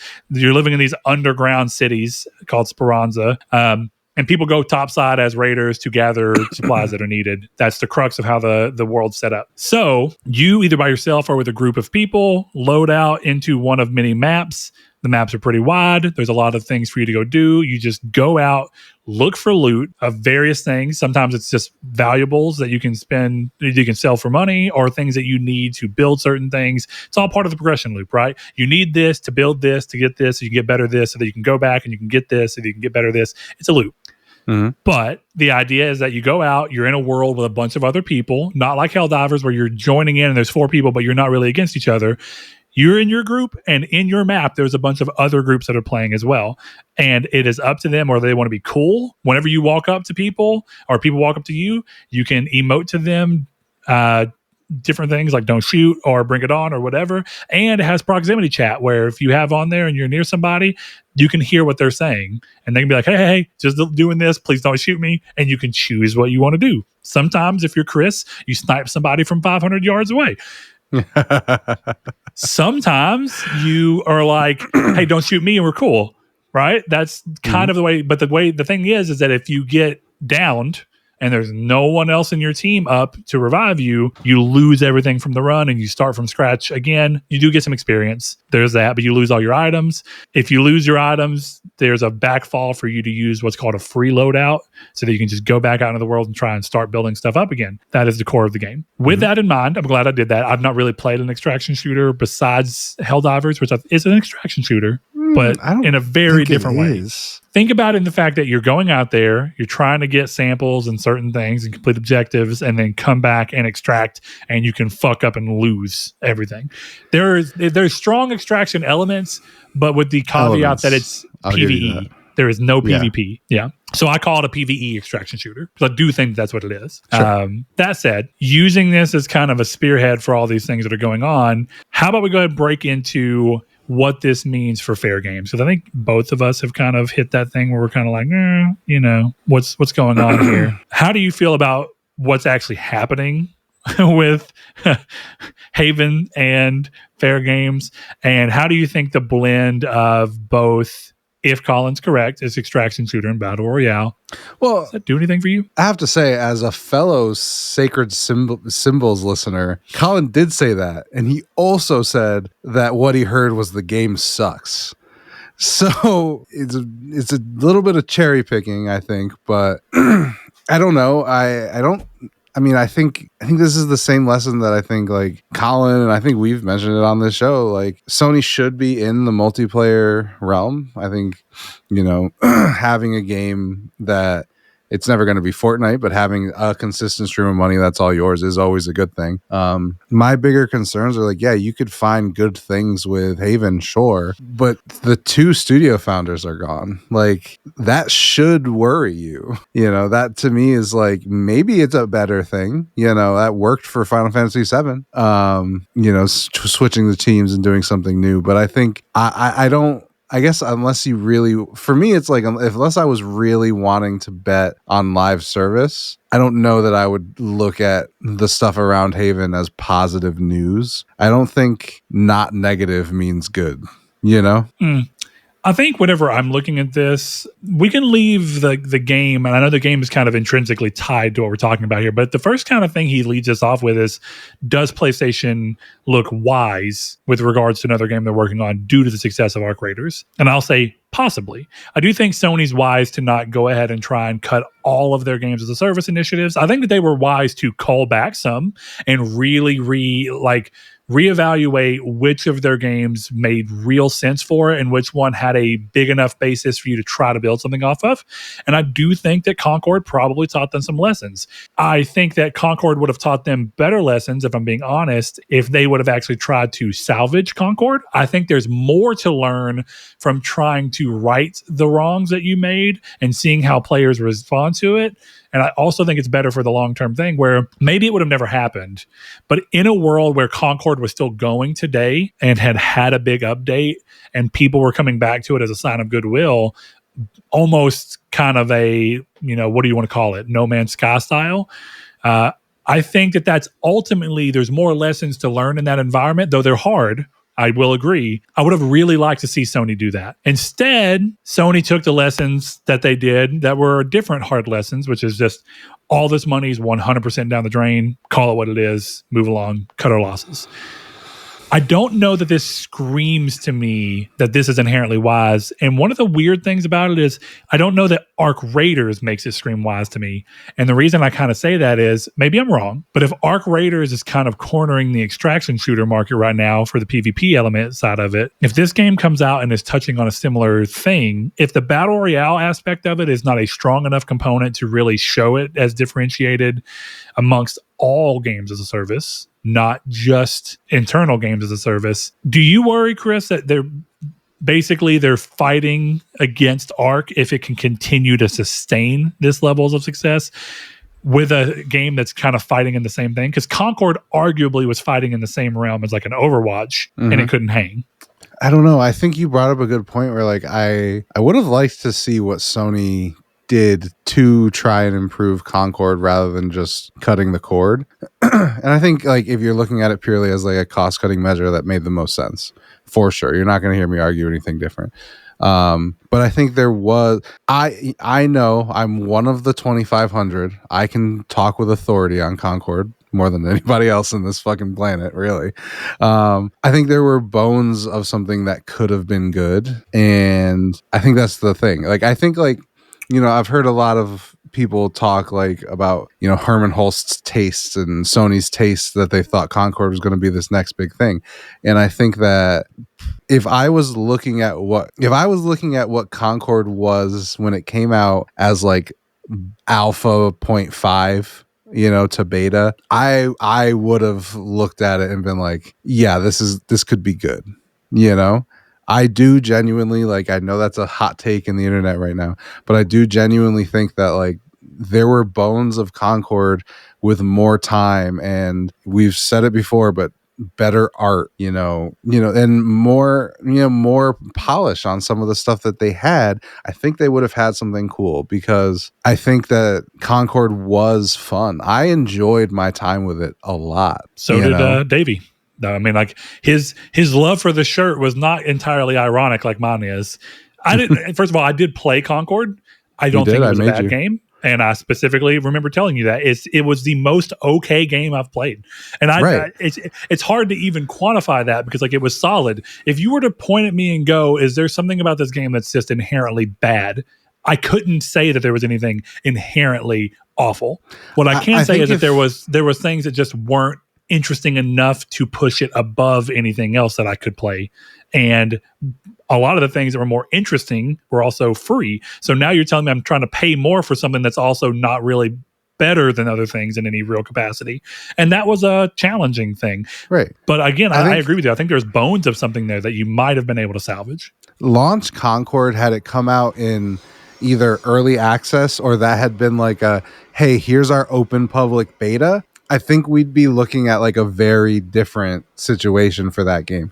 Because I think because you know, it depends on the mindset of the player, because I know like when we were playing Marathon, Sean's just bitching and whining about it, where I'm like, it's good for a closed alpha test. Like, you're complaining about details in an alpha.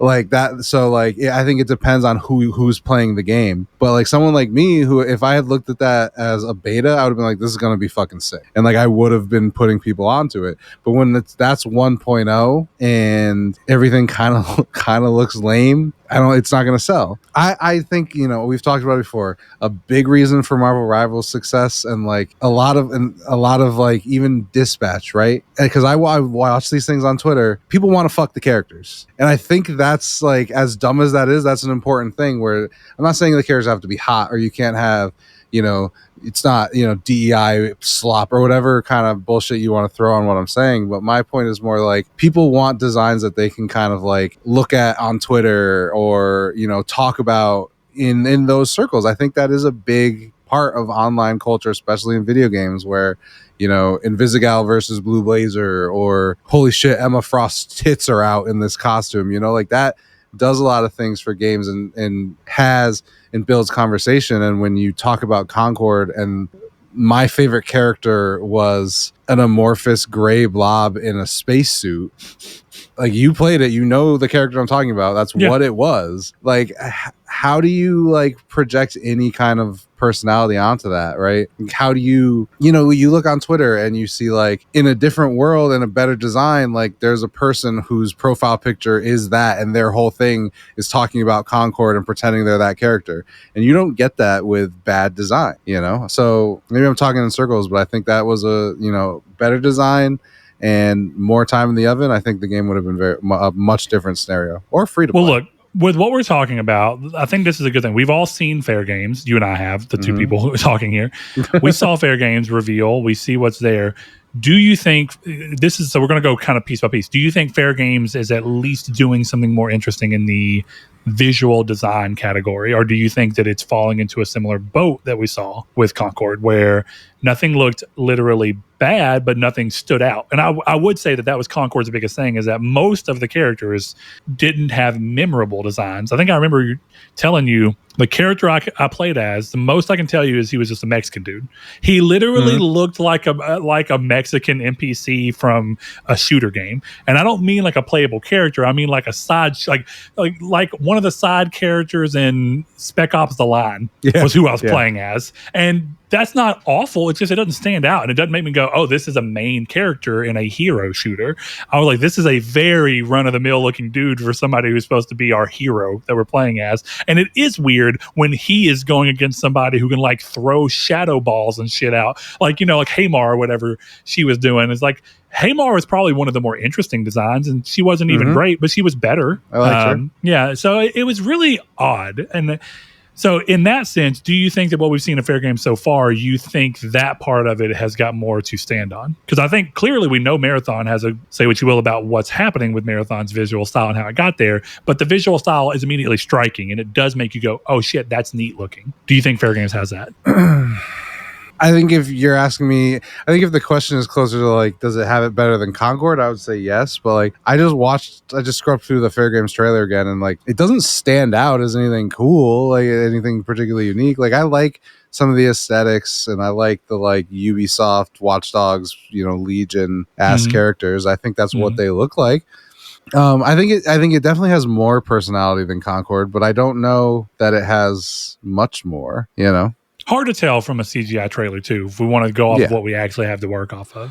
But, okay, it's a starting point. All right. Next thing, you've already kind of answered this. Does third person have wider appeal? To you, you mentioned that third person doesn't have wider appeal, and that's why you were a little worried about Ark. But that's actually an interesting thing. And he does phrase it as a question. Does it have wider appeal? I don't know.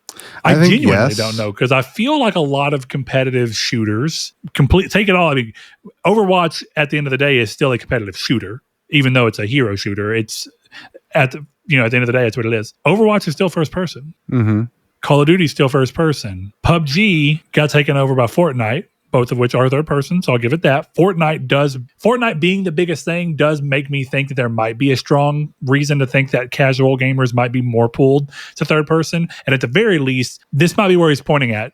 I do see in a game like Fairgames, where it's going to be a lot about the way your character looks and expressing yourself through that way, if they're wanting to tap into some of that Fortnite money, I think there is something to be said about making sure that you have characters that you can customize and you see the customization the entire time. I think that's what people like about Fortnite. You like to walk up as Sabrina Carpenter. About me. Well, in Ark, we're doing the same thing in Ark. Like, I like the suit that I changed over to an Ark. I was like, oh, this is cool. Better than my little orange jumpsuit, right? Or yellow jumpsuit. I think third person is more appealing. I think it depends on what you're looking for. I think...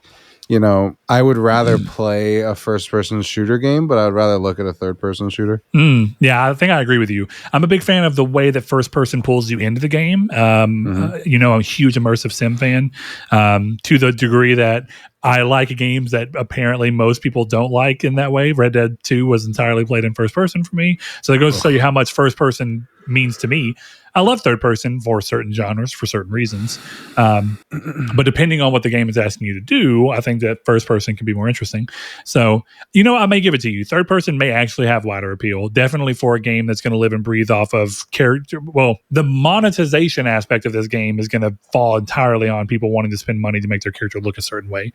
That's true in Payday as well, correct? Payday's third person. Yes, I believe. No, Payday's first. Payday is first person, or is it one of those games where it has both? I'm almost positive it's first person. person. Now you got me curious. I don't actually remember. My gut from the little bit that I played with Josh at one time is that it was third person, but all right. Last one we didn't get through here. Do you think that there's actually okay? Do you think that this being rather Herman saying that Concord taught them that differentiation is important, do you actually think that this is going to play notably different than Marathon? I do think so. From the way that they're marketing it and the way they're marketing Marathon, I think that they're aiming to do very different takes on extraction shooters. I think that Fairgames is going to be much more Payday meets Battle Royale than Battle Royale meets Marathon or Battle Royale meets Ark.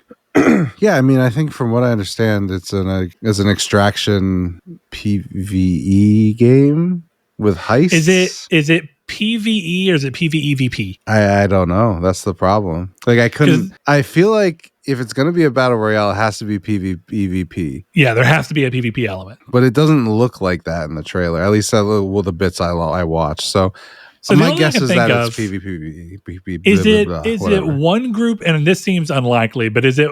I wonder if it's aiming to be one group as the people doing the heist and one group as the people trying to protect the bank. Yeah, I could see that. That would be cool. That would actually be relatively interesting too.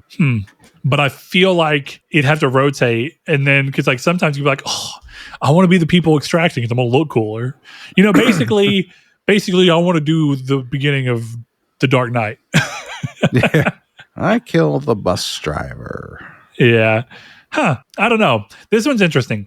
I think the core of the question, first and foremost, I am enjoying Arc Raiders and I'd look forward to playing more of it, though not by myself. Though I do think, Big Box, you're probably right. There's more for someone who generally likes single-player games, whether they're story-driven or not. There's more for people who like single-player games in this than a lot of multiplayer games out there. Even if that's not the way I'm going to enjoy the majority of it. So, yes, I'm ready for that. As to whether I think Sony looks wise, I think I'm going to round it out a similar way. Sony's wise to not completely divest from games as a service because they should be trying to fight in that arena. There's no reason to cede that ground. I believe that in every territory. It's also why I think Sony should be back in the handheld game. Why cede the ground if you don't have to? It's also why I think Sony should continue to try and push in the VR space, but be more cautious in how they choose to do so. And I think that that's what they're doing. So Sony's wise, but I don't know that Fairgames is going to be the game to show by the end product that this was 100% Sony being wise towards this game. I think Sony's wise in that they're just keeping their options open and trying more and maybe being a bit more selective than they were with Concord. But I also think that regardless of what Marathon or Fairgames look like when they come out, Sony cannot repeat the same thing they did with Concord. They can't launch these games and then immediately delete them. Mm-hmm. They're going to eventually have to put their foot in the sand and go, we got to fix this. We got to take the beration and the blasting on the face, listen to feedback, and try to adjust to make a product that people like. Because what Sony will run the risk of doing if they keep doing this is, and I think that Concord was already a bad example of it, people will be iffy about buying into Sony's games as a service games if they think that anytime they invest in them is going to be completely deleted because Sony goes, oh, it wasn't big enough success, goodbye. Right.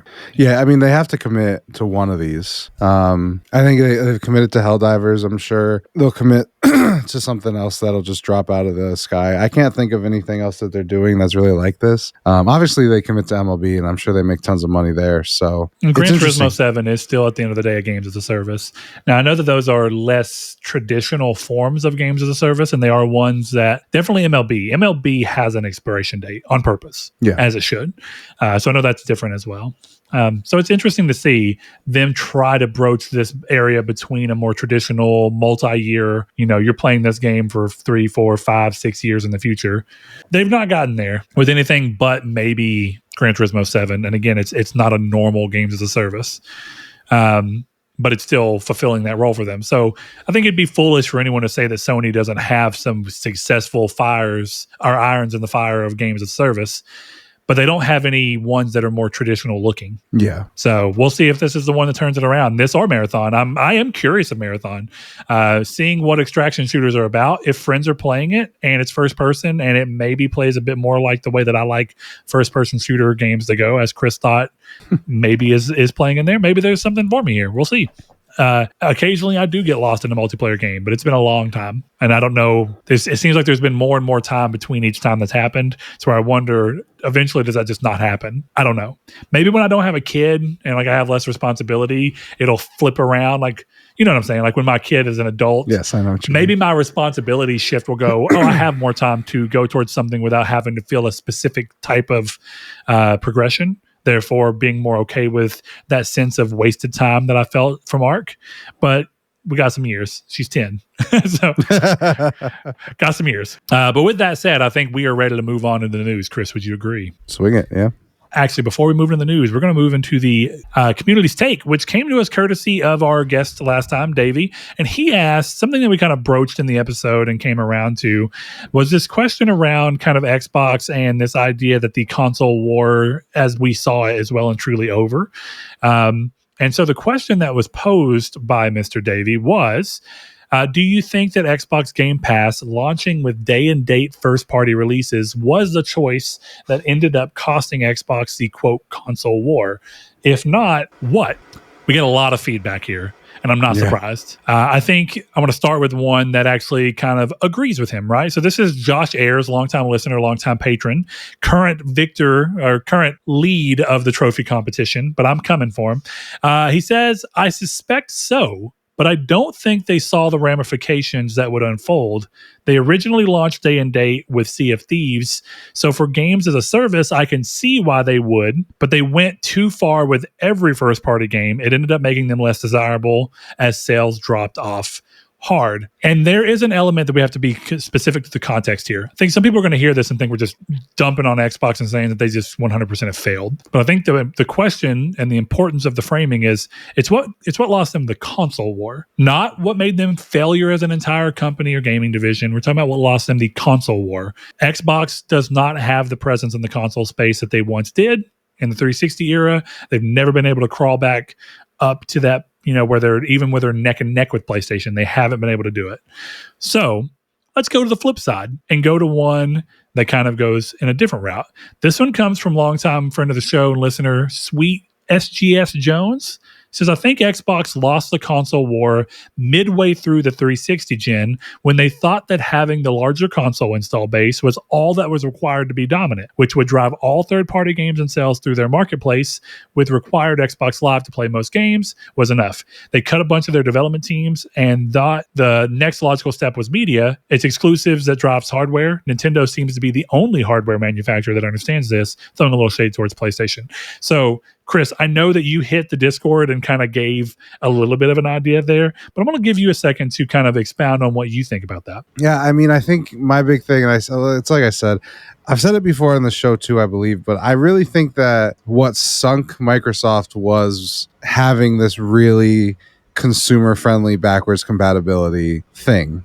Me saying that is not me arguing that backwards compatibility is bad or that I don't think they should have done it. I think it's good for everybody. But I think when you're because they were clearly doing it to get people back in some way. It was like a desperate, like, hey, we got Game Pass and we're doing backwards compatibility. You can put your Xbox original games in here and it's really cool, but only some of them. I think that was a way they were trying to win people back towards themselves. And while cool and while that may have been like a short-term win for them, they lost the generation they did that in console sales by a lot. So yeah.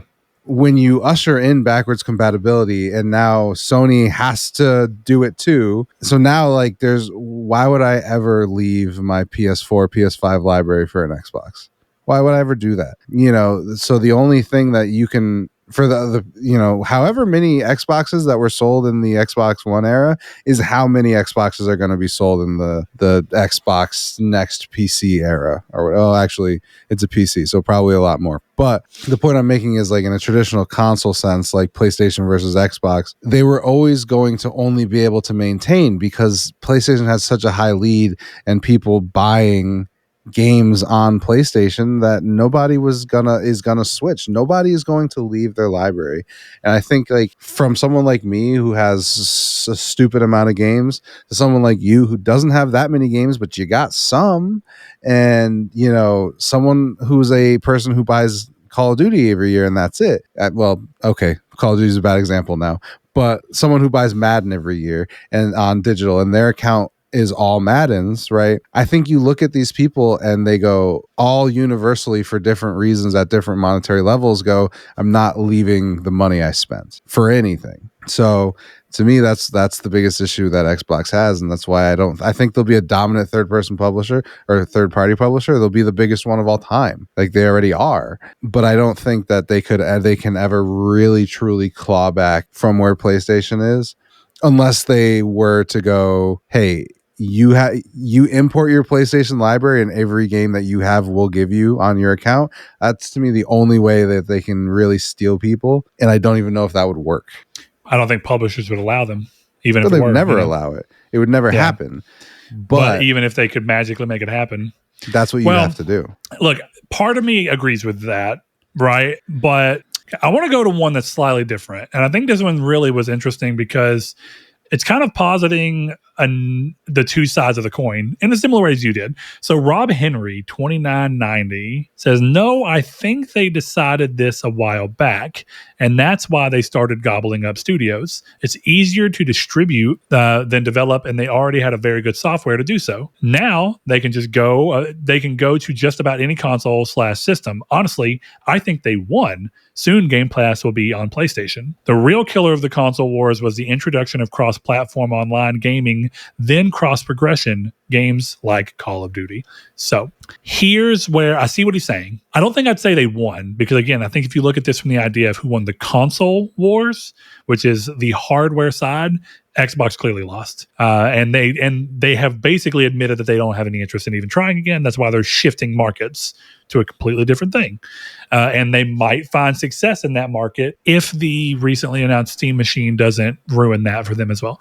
But we get into this thing where I agree with you that I think in the sense of business side, they arguably won because they're going to bring in more money and they have their hands on so many things that are going to bring in money even on their competition. Therefore, their competition is no longer even their competition. It's just a revenue stream, which is good for them. But I do want to say, I think we've already seen Game Pass will not be on PlayStation. It is not happening. And I have said that from day one. And I have maintained it. I said that maybe you'd see a crazy version of it, but why would Sony even let you? They have no reason. Zero. So I get where you're going with the thought, but it's not going to happen. Never going to happen. I will give some, not the Game Pass thing, that's never happening. I was wrong. You're wrong for sure. But to me, I do think Microsoft won in a way because Microsoft will be the dominant video game publisher probably for the rest of our lives. Yeah, I agree with that. You know, depending on how things go, if they continue kind of shitting the bed with Bethesda, with Fallout 4 Anniversary being a nightmare so bad I won't even buy it. Like, that's a whole separate issue that they have to address. But I look at I just look at the cadence of their releases where, like, if you go look at the PlayStation Store, my recommendations are like half Xbox or Microsoft published games. You know, it's like Age of Empires, and then there's, Ninja Gaiden, and here's Flight Sim, and all of these kind of things that are all Microsoft stuff. So Microsoft lost the console war, but I do think that they're winning on different fronts, you know? They took Japan, and we're still fighting in Germany. And I think that's the things with that Microsoft and Sony are doing. They're fighting two different battles right now. And Microsoft is going to win one of them, at least monetarily. Because it doesn't seem like Microsoft is capable of matching Sony on quality-wise, at least so far. But in terms of like making money as a video game publisher, once they finally cut the cord on a console and are just like, yeah, we're fucking Microsoft gaming, bitch. Like, enjoy our games everywhere. I think once they do that, you know, they're not taking losses on consoles or they're not spending all the R&D money on doing that. I think it will look back and be like, they lost the game that they were playing at the time they made these purchases, but they won the war. I would not be surprised by that at all. Well, that's why I think that the phrasing is everything. They lost the console war insofar as hardware matters, but if you want to go off and say they won the war of being the publisher that's the most played across all platforms, if you want to say that's the console war, but that you're moving the goalpost at that point. But you are correct in the fact that they are probably the number one publisher across all platforms now, just in general, as a single entity. A quick one that I just thought was kind of funny was courtesy of TT Dog 666, our resident Xbox fan. He says Xbox lost the war when Don Matrick masterminded the worst console reveal ever with the One. Actually, I do mostly agree with that. Everything else we've talked about today has been a reeling, trying to return to form because of the reveal of One and the early changes that we're going through. If you really think about it, backwards compatibility was a really early Phil Spencer get where it was like, people really kind of abandon us, but we're still close enough to PlayStation that maybe we can do this. And then if we can continue a good trajectory, we'll be in a better position. And the backwards compatibility was well received, but they never really got to par with PlayStation's first party output, which still seemed to matter a lot more at that point in time and maybe still does. Therefore, it didn't really work. Game Pass was maybe, okay, well, now we're going to value proposition outside of them. Maybe our games aren't as quality as PlayStation's tend to be considered, but we're going to have a lot of them at a way better value proposition because of Game Pass. That didn't seem to work as a way to draw people into buying your console in droves. So, it's interesting, but it seems like the biggest thing. Go ahead. I don't want to disagree with TT Dog because I don't necessarily, but I actually kind of do. I think the reveal was horrendous. I guess like I agree with him, but I really think what lost at that point, if you want to look back at it, was Sony's quick thinking. Because if you listen to people talk about that reveal, Sony was ready to price the PS4 at the same price that they did. But once they realized that they had the bandwidth to go $100 lower or whatever it was, they did it. And then Microsoft announced the DRM and basically no use games, and Sony made the best diss track of all time with that Shuhei and Adam Boyce commercial. That's what I think what really put them in the ground. Yeah, you're right on the second thing, 100%. I don't want to for sure say, I've heard mixed things. Some of what I feel like I remember hearing is that PlayStation felt like Xbox was priced in the same thing from the hardware perspective, and they were, and that Sony were already pricing it at $400, but that Sony gave the we've got this in the bag as soon as they heard early in the day that Microsoft was pairing the camera with it, and there was no way to buy it without, because they were like, that costs too much money. It's going to force them to stay at 500. And since they're forcing it, we don't have to do anything to our price. We don't have to even worry about them being the same price as us. We are inherently $100 cheaper. And then from there, it was good. You might be right, though. It's murky waters, but at the very least, it was still a lot of Sony's quick thinking and the luck of Sony's conference being after Microsoft's. Yeah. Well, it always was, too, which is crazy. It always had been. But would figure that still out. Interesting. Yeah, still interesting. That video is such a dagger, man. It's crazy to look back at that because modern Sony would never make that video. No, but not modern Sony also don't let their people talk to anybody. I know, it's very boring. So it's super boring, and it does not build a lot of. Going back to what we're talking about, I'm not surprised that Concord had no fucking personality, because guess what? Sony as a corporation PlayStation has no personality right now. They did. No, that's very true. Even when they had Jim Ryan, they had personality. Jim Ryan was kind of like this spunky dude who just said a bunch of shit that was kind of wild. He was almost like a PlayStation Trump. People want to play these shit ass PS2 games still? Get out of here. But the thing is that there was something to talk about. The interesting thing is that they may be doing better than anything right now, but they are the most boring they have ever been as a company. Mm-hmm. And that sucks. They're doing fine. So, I mean, it's like one of those they're doing well. So, we're not getting the announcement of Agent again, which is disappointing. Yeah, right. What if that would have been the Lex Fridman podcast with him being like, guess what? Agent's back as my studio. We're making it at my studio with Sony as partners. We figured it out. No, so I'm going to do one more, and then we're gonna wrap it up there. So the last one comes from patron Jehudi MD. Thank you, everyone, for your responses. We had a ton.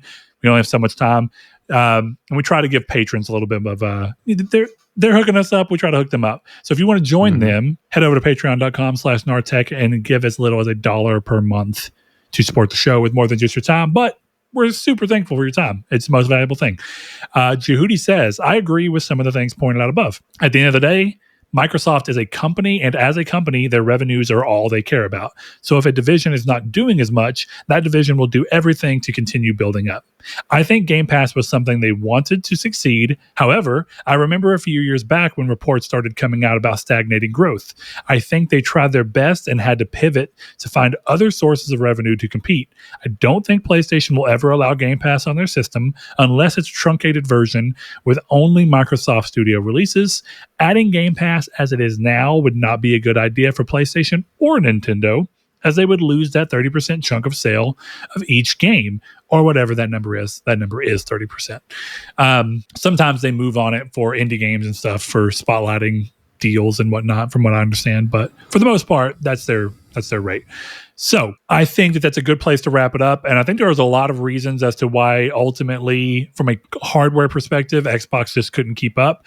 But as I said last episode, and I've said a few times, Game Pass's numbers that gave them that, crazy profitable number even before price increase that they were talking about, which was Game Pass is a success. It's made this much money. It's prior to the price increase. The vast majority of Game Pass subscriptions are on Xbox hardware, not other hardware. Everything may be in Xbox now, but Game Pass is overwhelmingly made up of people who are on the hardware. So the one thing that they've done overwhelmingly is make sure that the people who are buying into their hardware are also buying into their primary method of trying to make money. And it seems to be working. It's just not getting anyone else to buy their console, which tells me that the actual majority of the gaming market doesn't actually want a Netflix of games, because at the end of the day, definitely after this price increase, it's too much money. And I think, that sounds crazy, but for the average gamer who buys one game or plays one free-to-play game and spends $200 a year max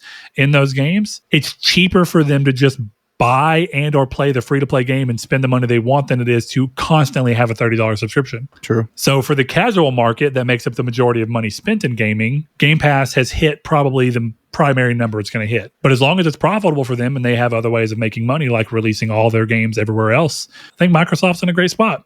So with that said, we're going to quickly move through a couple of news pieces and call it an episode.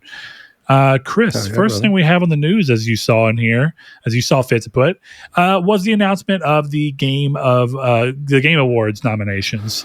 And this is a Video Games Chronicle article that you linked through here. Claire Obscure, this is the headline. Claire Obscure, Expedition 33, and PlayStation lead the Game Awards 2025 nominations. Expedition 33, Death Stranding 2, and Ghost of Yotei are the most nominated games.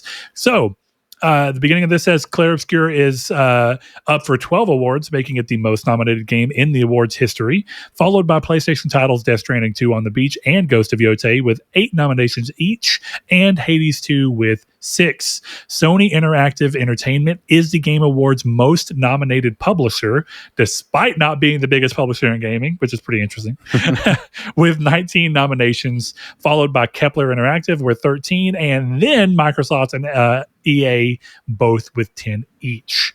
So the nominees for Game of the Year are Claire Obscure, Expedition 33, Death Stranding 2 on the Beach, Donkey Kong Bonanza, Hades 2, Hollow Knight Silksong, and Kingdom Come Deliverance 2, which I'm sure Chris is happy to see be nominated. I am happy to see that nominated. Be very curious. I think sometimes, Chris, knowing that there are so many game award ceremonies out there, so many different ones. There's the DICE Awards, there's Golden Joystick or whatever it is.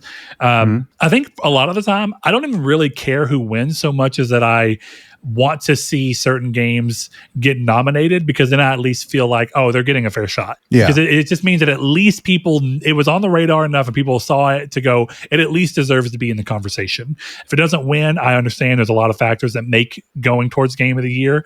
Also, some of that is just how many people are going to play it. I'm going to be honest with you, Chris, and I think if you were honest with yourself, Kingdom Come Deliverance 2 is probably not going to win. No, it should though. But at least it got nominated. And I think that ultimately that's the kind of thing where I'm like, oh, cool. Expedition 33 is probably the game that I would have wanted. And if I'm being honest, I think that for every reason, the Game Awards actually has reason to go for this game, because it's also like a feel-good story. And at the end, we don't always talk about it, but we've mentioned a few times, the Game Awards at the end of the day is still entertainment. Mm-hmm. And they have vested interest in making sure that certain games, I won't say making sure, they have a vested interest in nudging certain games to be more considered because of the story around them and how that's going to look for the Game Awards. And on the flip side, the drama that something like a Clair Obscur winning is going to be for the people who are like, this is bullshit. Everyone fucking knows that Death Stranding 2 should have been the fucking winner, or the people who are already saying Ghost of Yotei should have been nominated for Game of the Year, which I'm not through with Ghost of Yotei, but I don't see that in my opinion. Very good game. Seems crazy. But I don't see it there. But all that to be said, I'm pretty happy with that list. And I think it's a diverse list. First and foremost, cool to see Nintendo on there with a game that did review well, but I don't think it was no Mario Odyssey or Breath of the Wild from a sales perspective, but it's cool to see on here. So titles up for Best Independent Game Award are Absalom, Ball Pit, Blueprints, Clair Obscur Expedition 33, Hades 2, and Hollow Knight Silksong. I don't want to go too much further in there. There are a ton of nominations for a ton of things. I think if that's your kind of thing and you're interested, you either probably already know, or you can go look it up and actually see and spend the time. I think us just listing a bunch of nominations for a bunch of categories is not in anyone's best interest. But I will say, looking through the nominations and seeing what I'm seeing, this looks about on brand with what I expected. And I think it will be a perfectly fine Game Awards show, with the fact that I already don't think that the Game Awards carries that much real weight. Do you think Arc Raiders should have been nominated for Game of the Year or any other categories besides Best Multiplayer? Clearly, I've not played enough of it to, I think, speak with any kind of commanding tone on it. I would say that first and foremost. I don't think so, because you look through it, I just don't think there's any category that immediately makes sense. Music wise, no, it doesn't make sense. It's got a perfectly fine soundtrack, but it blends in with what it's doing. None of the pieces stand out. The sound design is good, as it needs to be in a game where you need to worry about people being around you, but it's not mind bending or making me go, whoa, like some other games have. I think when I look at it graphically, it's a very solid looking game, but it doesn't blow anything out of the water from there. There's no performances in that game that are specifically noteworthy. Certainly not. Yeah, which is actually one of its other points of content. You know what? I don't know if you saw the CEO of Arrowhead, which is the team behind Helldivers. I kind of agree with him. He was like, where they chose to use AI, of all the places that they could have used it, this is probably one of the better ways of like, it is in a way that can make the game long-term better. And I get what people are worried about from a work perspective and taking over roles, but I think that this is a pretty good, interesting sweet spot of like, well, they paid people, gave them a job, and this is just for them being able to change things on the fly, because if they want to change one line, they don't have to pull someone in. Should they have had to? That's an argument based on how you feel about these things. But I don't think this is the type of AI use that makes me go, ugh. No, it's not. And as we mentioned last week, if it's kind of what you said yesterday while we were playing Ark, I think at the end of the day, if you don't know who made a game and you play it and you love it and then you find out it was AI, I don't think you're wrong to have loved the game. If the entire game was the product of AI, but you fucking adored it, do I think the chances of that happening are very high? No. But do I think that if that happens, you're wrong to just like it? I think that's stupid. Even though it's going to suck to know that people didn't, band together and make that. Like Chris said, if Red Dead 2 was the entire outcome of a series of in-depth AI creations, I'm still going to go, wow, Red Dead 2 is really good, but it probably doesn't need to win Game of the Year. Yeah, exactly. I don't know. I think, I don't know. First of all, my biggest take, we talked about it yesterday a little bit, and I've talked about it on Twitter. I don't think that Ark can be, so the big thing I see is, how is Ark not nominated for best sound design? And I just don't think that a game that uses AI in its sound design can be nominated for an award for sound design. I don't have a problem with AI being used at all, really. Well, I want to take a step back and go, you didn't push back when I said this, so I think that you must agree enough, or at least, even if you disagree, it's not strongly enough for you to care to want to push me. I think the sound design is good in that game. I don't think it's award-winning either. I don't get why anyone would hear the sound design in that and go, holy shit, these people deserve a medal. AI or not, I don't even give a shit about that. I'm playing that game with headphones on. I'm like, oh, this is useful and it's good. And look, in a game where a lot of the mechanics around the way the game functions rely on that sound design, it does a good job. but it's not blowing my mind. It's not doing something in the sound design department that's making me go, wow, this stands out. I notably go, holy shit, this isn't something I've experienced a lot or before or to this quality. That's not happening. Yeah, I don't know. I mean, I could see it, like the monsters all sound great, the gun sounds good, like all of that kind of stuff. To me, it's just that little bit is disqualifying. But I don't know. We've talked about it a ton with AI, but I do think there will come a day where I can go to ChatGPT or Grok or any of these and go, make me a 30-hour Western with an emotional story and get something. You'll get something, yeah, for sure.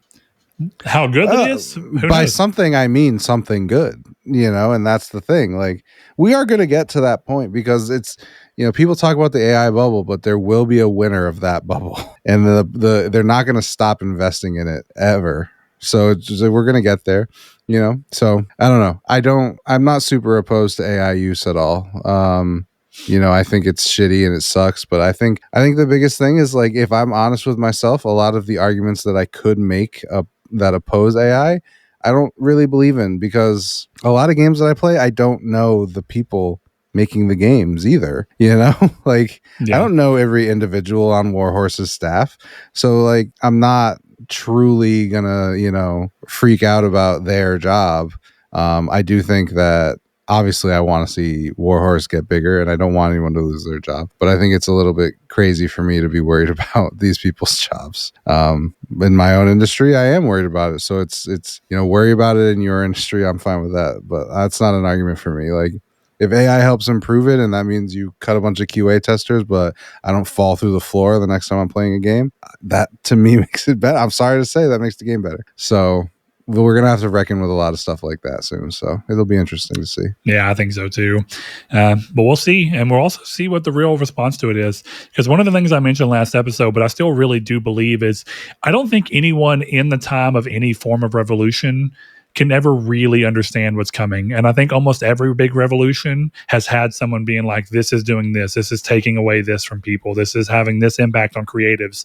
I 100% know that the first time that someone made a textile machine that could just make a rug that people used to have to hand make and make it look with this crazy pattern and do it really easily and take that work off of someone having to do it for 20 hours of knitting or whatever it be. I'm sure someone was like, you're taking away from these artists who create these crocheted masterpieces because you have a machine that does it for you. I know that conversation was had, but people still fucking wear machine made clothes all day, every day now. And I would imagine that a lot of the people who are worried, and I'm not saying I get why they're worried, but I'm sure a lot of the people who are worried about AI here are wearing or experimenting with the outcome of things being automated or taken out of the hands of people who were creative. So I do feel like there's a sense of, I'm a little worried that people are making this a bigger deal than it is, but I don't know that. And I am very open to the fact of AI has a much more broad impact than most other revolutions have had. But computers in the workplace had a huge impact, and we're all happy for that now. Mm-hmm. So you think court stenographers are just fucking losing their mind that the Google Pixels got like a live transcripting? They're like, no. Mm-hmm. Yeah, that one's crazy too, because that's that's a skill. Like, being a stenographer. Yeah. And what's crazy is that the Google Pixel, like mine that I have on there, it will label who the different people talking are. And you can go back in and change the label to a name, and it'll pick up and it knows who's who. So in a way, my phone can be a court stenographer. It shouldn't be, but it can be. Mm-hmm. But I think that's the other thing, is there's also the thing of, we as individuals have to choose what roles we still want people in. Because I do think that at the end of the day, we want the human consideration in certain things. Mm-hmm. I think, kind of like you said, when I look at QA, the biggest downside is that I know a lot of people get into game dev by QA. But when I actually think about what QA is, AI makes a lot of sense for that, because you can quickly iterate. You can have 1 million AIs running simultaneously on the same section of the game and just doing different shit to immediately find a bunch more problems. I don't know that means that should be what's happening, but I do see the clear benefit in doing it. Yep. Yeah. The thing is, like, I don't know. I'm not in the industry. This probably will sound shitty to some people, but like AI use for QA seems like exactly one of the things you should be using it for. Yeah, that's what I said. I think there are things, maybe not QA, but I think that there are things that are big time sinks that are better used. Okay, good example. I know how to do math. Mm-hmm. My job requires me to do quite a bit of math. And most of the time I'm still doing most of it by hand because the numbers and what I'm doing, it just, by the time I type it out into AI, why even bother? But the other day I was working on a really huge area where I'm having to put a bunch of cubicle systems in, and they decided they wanted to change the spacing because they got rid of some. And I thought, well, I guess I can do the math to do this. But I was just like, I'm going to go to AI and say, hey, this is my room and this is how big this thing is. If I want these to be equally spaced in this room, where should I place each cubicle center? And I just let AI do it. And in like 3 seconds, it told me exactly where to put all of them so they were perfectly evenly spaced. And it cut some time off of my work. I could do that. But does it really benefit from me being the one to do that? No. Right. No. And that was just me using AI as a tool, which I've long said, and I think I got some pushback on that from one of my friends even, but I've long said I think AI as a tool is a great thing. AI as a replacement for a person, full stop, less of a good thing. So we'll see. Let's move to the next news thing we got here. And this one's kind of funny. Fan group gets Concord working again, but warns of potential worrying legal action by Sony. So this is another Video Games Chronicle article that Chris has linked over to. The group managed to get a full match running on custom servers, which this is a long-running thing. There is a thing called... I actually can't think of the name of it right now, but it's basically for PS3, PS4, PS Vita.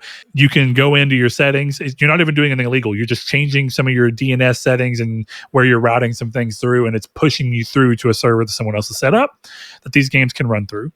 So a fan group managed to get Sony's abandoned game Concord up and running again, but just 2 weeks, at the time of the game closure for Concord, Sony, of course, said they weren't going to do anything and were completely shutting it down. Now a community project has reverse engineered the game and managed to get it running again, sharing YouTube videos as proof. Over the weekend, the group posted on its Discord page, as reported by the Game Post, that project developers Red and Open Wizard had managed to boot the game, load the characters, connect to each other through matchmaking, and play through a full Clashpoint match. Quote, after a long time of reverse engineering and server development, we just managed to play a match of Concord, the post read. This is the match I played with Open Wizard. Don't mind my horrible aim. I spent so much time reverse engineering. I no longer have time to actually play the game.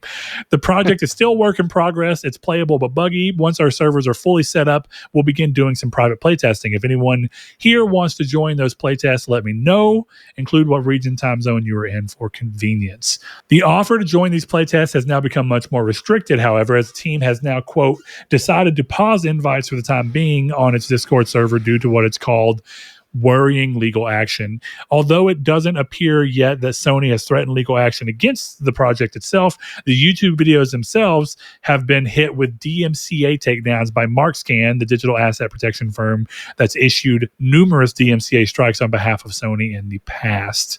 It appears then that Sony is aware of the project, potentially putting its future in jeopardy should it choose to take further action beyond pulling videos of it in action. This is a bummer. I want to go ahead and say that I think there's like wiggle room here that Sony's not actually doing this. It's just a still in place DMCA thing that's just auto hitting these, and Sony doesn't really give a shit. But if Sony does know and they do give a shit and they're the one pushing for this is stupid, this is lame, and this is a bad look. This is Nintendo levels of petty bullshit. This is someone who loved your game that you thought was going to be, if reports are to be believed, that you thought was going to be the next Star Wars, and who actually cared about it enough to want to reverse engineer and do all the work so that the few people who really love that game can just play it again. And the only people who can play it are people who bought the game physically, because you've deleted the complete digital version. You can't. And you want to stop those people from being able to play the thing that you had a bunch of people spend a lot of time and energy and money on? That's bullshit. Just let the people do it. You haven't shut down the Killzone Mercenaries custom servers, or the Killzone 2 or 3 or Resistance 3 or Resistance 2. If that's the case, why the fuck are you worried about Concord? Because it's dredging up the fact that you failed at something and wanted to bury it? That's stupid. I mean, Chris, I think... What do you think? Yeah.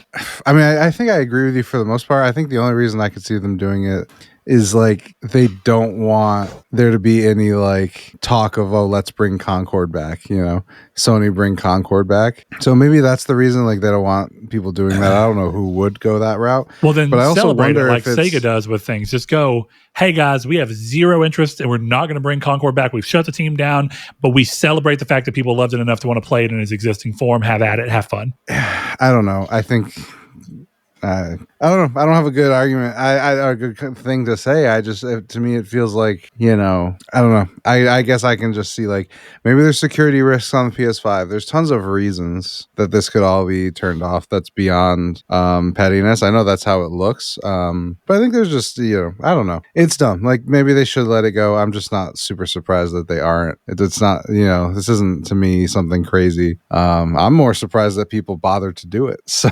well, really, I'm not surprised because I know the people who did play it seem to really enjoy it, and you took it away. And of those 2,500, someone is going to be like, I have the know-how to do this. Yeah. And I know that other people would enjoy this. These are the type of people that do this just so 5 people can play the game again. And then they're like, fuck yeah, I did it. Okay. Me and these 5 people are going to have a blast. See, not to change the subject, but can I get the Killzone Mercenary Platinum still? Is that still possible? Okay, so I was going to look into it and see, because I don't know if the custom server can manage to, I don't know if it replicates the card system. It may just let you connect and play, but it may just, every time it tries to do the card thing, it may just go error and go on. I can't say, but it's worth looking into because those servers are up now and you can play them. Huh. So if I just log into it on my Vita, it'll work, or I have to do a bunch of shit? Yeah, you have to reroute your DNS settings within your Wi-Fi stuff to do it, but it exists. Interesting. I was looking to do it for Little Big Planet. I thought I brought this up to you actually now that I'm thinking about it. I was looking to do it for Little Big Planet Vita, but they had to shut the custom servers down because of the way that the servers are integrated in Little Big Planet is also why the Little Big Planet servers are down to begin with. It allows people to brute force, definitely since it's no longer it's just a custom server everybody can access. People can brute force their way into your game and just fuck you up. And so to stop that, they just close the servers and they're seeing what they can do. So if I were you, it's worth looking into. Maybe custom servers do allow the platinum. That would be sick. Let's go get Killzone 2's platinum. We got Soundscape custom servers up, so I can just move my save over to PS3, PS4. Dude, can you not just connect your Vita to it with a USB and transfer it that way? No, it's the way it actually did it is that you have to. Terraria does the same thing. You have to upload it, and then you can move it. You have to upload it and download it. It's the only way. That's lame. Yeah. Yeah, it kind of sucks, but it is what it is. So what are you going to do? It's kind of like the Death Stranding to do the Death Stranding PS5 director's cut. I think you had to upload your file to your PS Cloud, and then when the game booted up, it recognized that you had a save file in the cloud, and then it would download it. It's really weird. That's fascinating. Yep. So we'll see what comes of that. For those of you who loved Concord, hey, maybe there's more for you. I would love to see it. Quick piece of news. Twisted Metal was renewed for season 3 after a successful season 2, which I'm fucking stoked for. Chris, you've watched Twisted Metal now. Season 2 slaps. This does come with a new showrunner. So here's the hoping that does not mess with the formula that led to a successful 2 seasons prior, because the previous 2 seasons were done by the same showrunner. It doesn't seem like he left on bad blood necessarily, but he left because his contract with Peacock ran its course and he did not want to renew. So David Jaffe is back at the helm of Twisted Metal. No, the new showrunner is actually somebody who's been behind The Boys and Supernatural and stuff like that. So maybe it'll be good. I don't know. I'm a little... What season? I'm hesitant. I don't know, but I'm hesitant primarily because I think season 1 and 2, will continue to say I think are the best video game adaptation we've had to anything. They were so good, but I'm very willing to give another try. So we'll see what comes about that.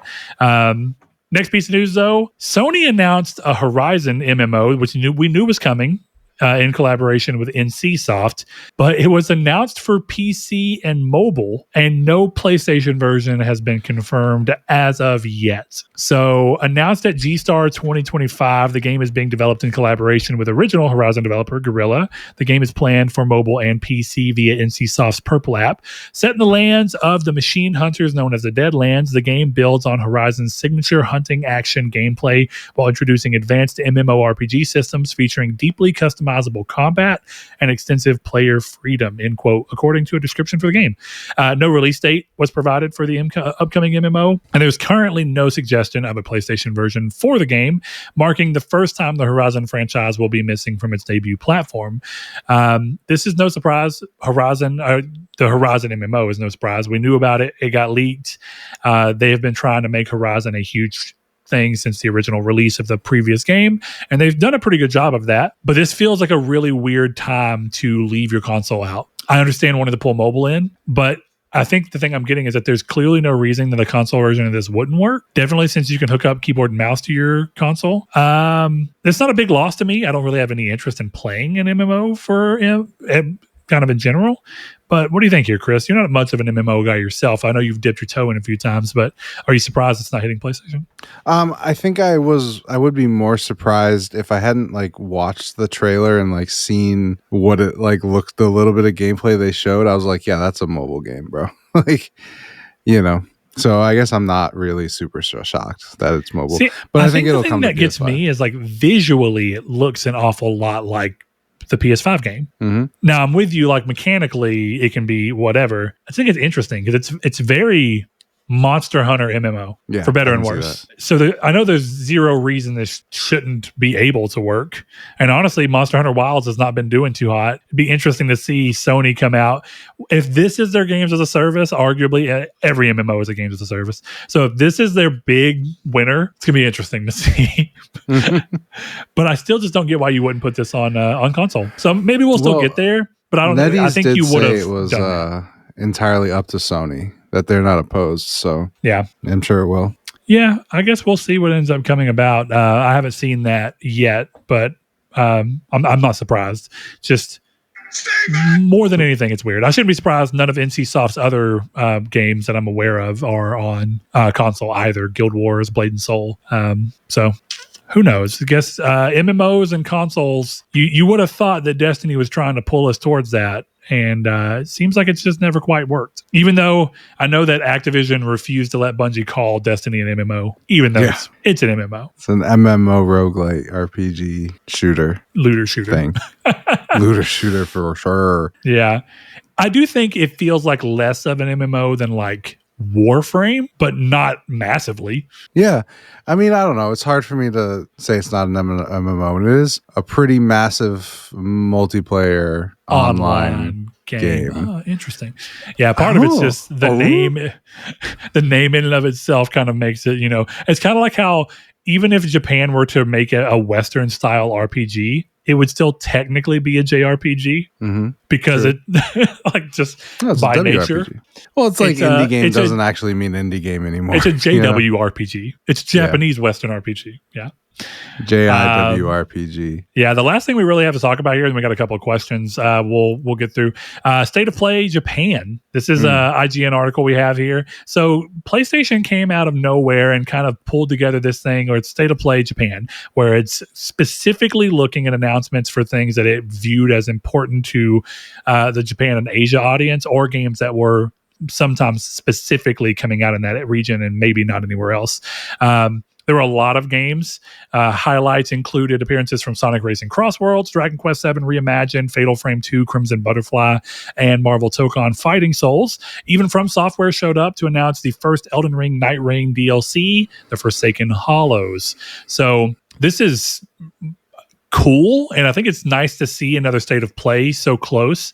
But it's doing the same thing that Nintendo did, where it's like now State of Play doesn't really mean the same thing, because this feels more like what State of Plays used to be, and the last State of Play felt more like the PlayStation Presents, or whatever you want to call that, PlayStation Showcase. I kind of wish they had kept those two names. A little easier to delineate, and then I think making a State of Play Japan makes total sense. I actually didn't watch this. I didn't feel the need to watch this. I've seen some of the things that came about as a result of this. The remake for Crimson Fatal Frame 2 was pretty interesting to see. Gran Turismo 7 getting new stuff is, of course, good. But I don't see much reason to really push much further with this. Was there anything in here that stood out to you? No, I just figured I would put it in case you had stuff to talk about. But I watched it. I was not enthused by very much. Ironically, the biggest thing I took out of it was that monitor looks pretty cool, and I like those speakers. But that's about it. The monitor is cool. I guess that's worth talking about. So Sony showed off a PlayStation branded gaming monitor that's a good looking size, and it's got a built-in controller charging station on it, which is pretty fucking sweet.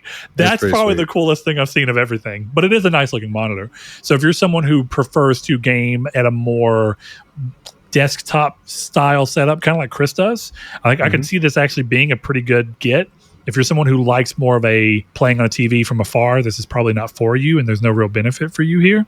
But it's cool to see all the same. I've liked that Sony has allowed PlayStation branding to appear at a much wider, like in the headphones that you're going to send me to try out.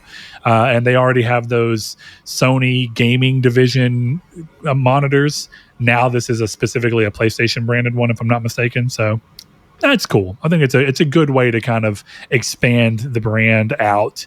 And I'm not surprised that we see this. I don't know if there's very many more regions they can truly do this for. I don't think we'd see like a state of play Russia or state of play Brazil or whatever. I don't think that's going to happen, even a state of play China. I think this being so broad that it's state of play Japan, but they specifically mention Asian territories, this just seems reasonable. I'm a little surprised that they chose to specifically say Japan, but I wonder if part of it's they're trying to make sure they hold on to their Japanese culture, because they got a lot of flack for even Japan removing the fact that Circle was confirmed and X was back. For PS5, It's flipped. It's always for them. It's X and Circle, like it's been for us. And they moved their headquarters. So a lot of people were like, Sony's become a very Japanese company. And in that home territory, I wouldn't be surprised that people are like, we want to feel that this is a Japanese company that we're supporting. But I don't have much to say here about that. It's cool to see. They showed off a lot of stuff we already saw. I'm not a huge fan of showcases that are primarily about updates to existing titles, but I'm not against it either. I just don't feel the need to watch it. Oh, yeah? Well, let's get to some questions then, boy. All right, we got some questions over here then. All right, first question we have comes from GrimeKid1989. He says, am I the only one who wants an Uncharted Golden Abyss console version and a Far Cry Trilogy remaster as in a 3, 4, and 5? Haha, just a fun one. I just never heard anyone mention anything like it, and I could possibly be the only person on the planet. Looking forward to the show. First and foremost, I think an Uncharted Golden Abyss port makes total sense. The biggest problem they're going to face is that because that game was so dedicated to showing off the Vita's features, you're going to have to remake a few sections of the game. Don't you kind of have all the features, though? You got the touchpad? You don't have a camera. Okay, I forgot about that. Yeah, okay. Sorry. That's probably... The touchpad might be able to replicate the charcoal rubbings pretty well. I feel like it probably can. I think that the puzzle piece sections where you rotate the pieces and move them together to like fit the page together, possible but clumsy. But I feel like you could pretty easily redo that with just you hit X on the puzzle piece and you use L2 and R2 to rotate it and then hit X to place it.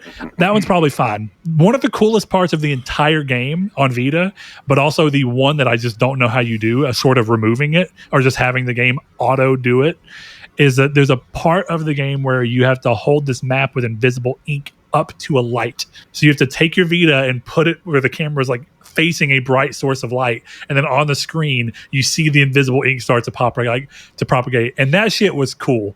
Dude, all they're gonna do is they're gonna have you lift the DualSense up and that's it.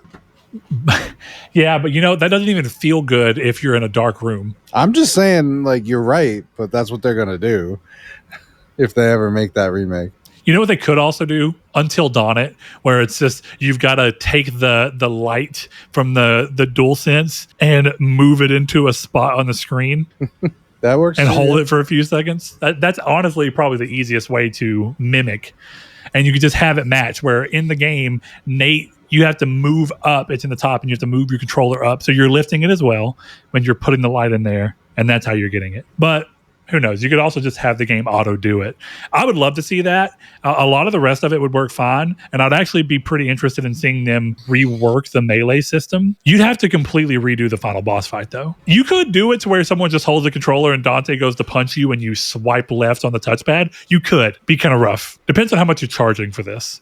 But I would love to see it. I'd get the platinum again. $4.99. It's the only Uncharted game I have the platinum in. It's funny because it's the only Uncharted game I don't have the platinum in. I know. Wild stuff. All right. I've been thinking about popping them into the PS3 and doing them again there. That'd be crazy, but I'm thinking about it. Do it. Okay. You know what would have been we're doing our best run. You know what would have been a sick run? Uncharted Legacy Collection, Uncharted Thieves Collection for PS5, Uncharted 1, 2, 3 on PS3. It's like a 7-game run, bro. It's a pretty sick run. Yeah. So we'll see. I'm very curious to see what people submit for their best run, because part of it is what you think is your best run. So it's people aren't even looking in. You could be wrong on what you what people are actually being impressed by. Mm-hmm. Oh, I guess since you brought that up, at 2 hours and 45 minutes into the show, Brett and One Iron Wolf bullied me into delaying the submission dates for those. So we'll do them probably like January 1st, I would say. Yeah. That way your entire year can be on the list. Yeah, exactly. Both for most impressive platinum, best run, best list. Yeah. Yeah. Everything gets to qualify then. So there you have it. Ooh, I should finish MGS1, finish MGS2, 3, 4, Phantom Pain. That should be my end of the year. If you could do that before end of December, that'd be sick. That actually might win. That might be I could finish 1, 2, and 3 because I already have 3. I could do 1 and 2 pretty easy. It's the most cool run if you get Metal Gear Solid 1 Platinum, Metal Gear Solid 2 Platinum, Metal Gear Solid 3 Platinum, and that means you'd have to leave Metal Gear Solid 3 right now, go back to Platinum the VR missions on 1. I could do it. Should I do it? You could. Are you going to be ballsy enough for 500 points? That's the thing. No, I would get the full. Well, I guess it wouldn't. It would be the full value for this year of the trophy. So sure, but you'd only get 500 extra points. Yeah. So. But then MGS3, that's 3,000, or MGS4, 3,000 points right there. There you go. There you go. Speaking of platinums, that leads us into our final question of the show. And I think we're going to have to pull up PSN profiles or something like that has these for us because it comes from Jehudi MD, and he asked a very simple question. Discuss your first 50th, 100th, and 150th platinum. Best part of the game you remember, if any. Would you replay that game for an additional platinum? Chris, I'm pretty sure we're all above 150, right? You have more than 150 platinums? 168. Look at you, just in time. All right. So what is the best way to actually look at what platinum is what? So if you go to your... I see 150th PSN profiles. It'll show you. I see 100th, 75th, 50th, 40th, 30th. Okay, I got it. 20th. Gotcha. Yeah. Gotcha. All right, cool.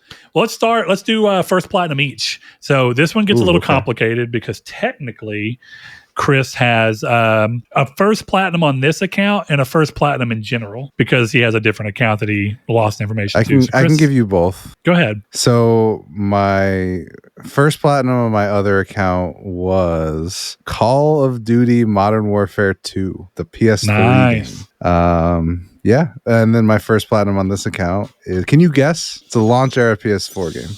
Launch era PS4 first platinum. Second Son. Correct. Yeah. Infamous Second Son was my first platinum on this account. Yep.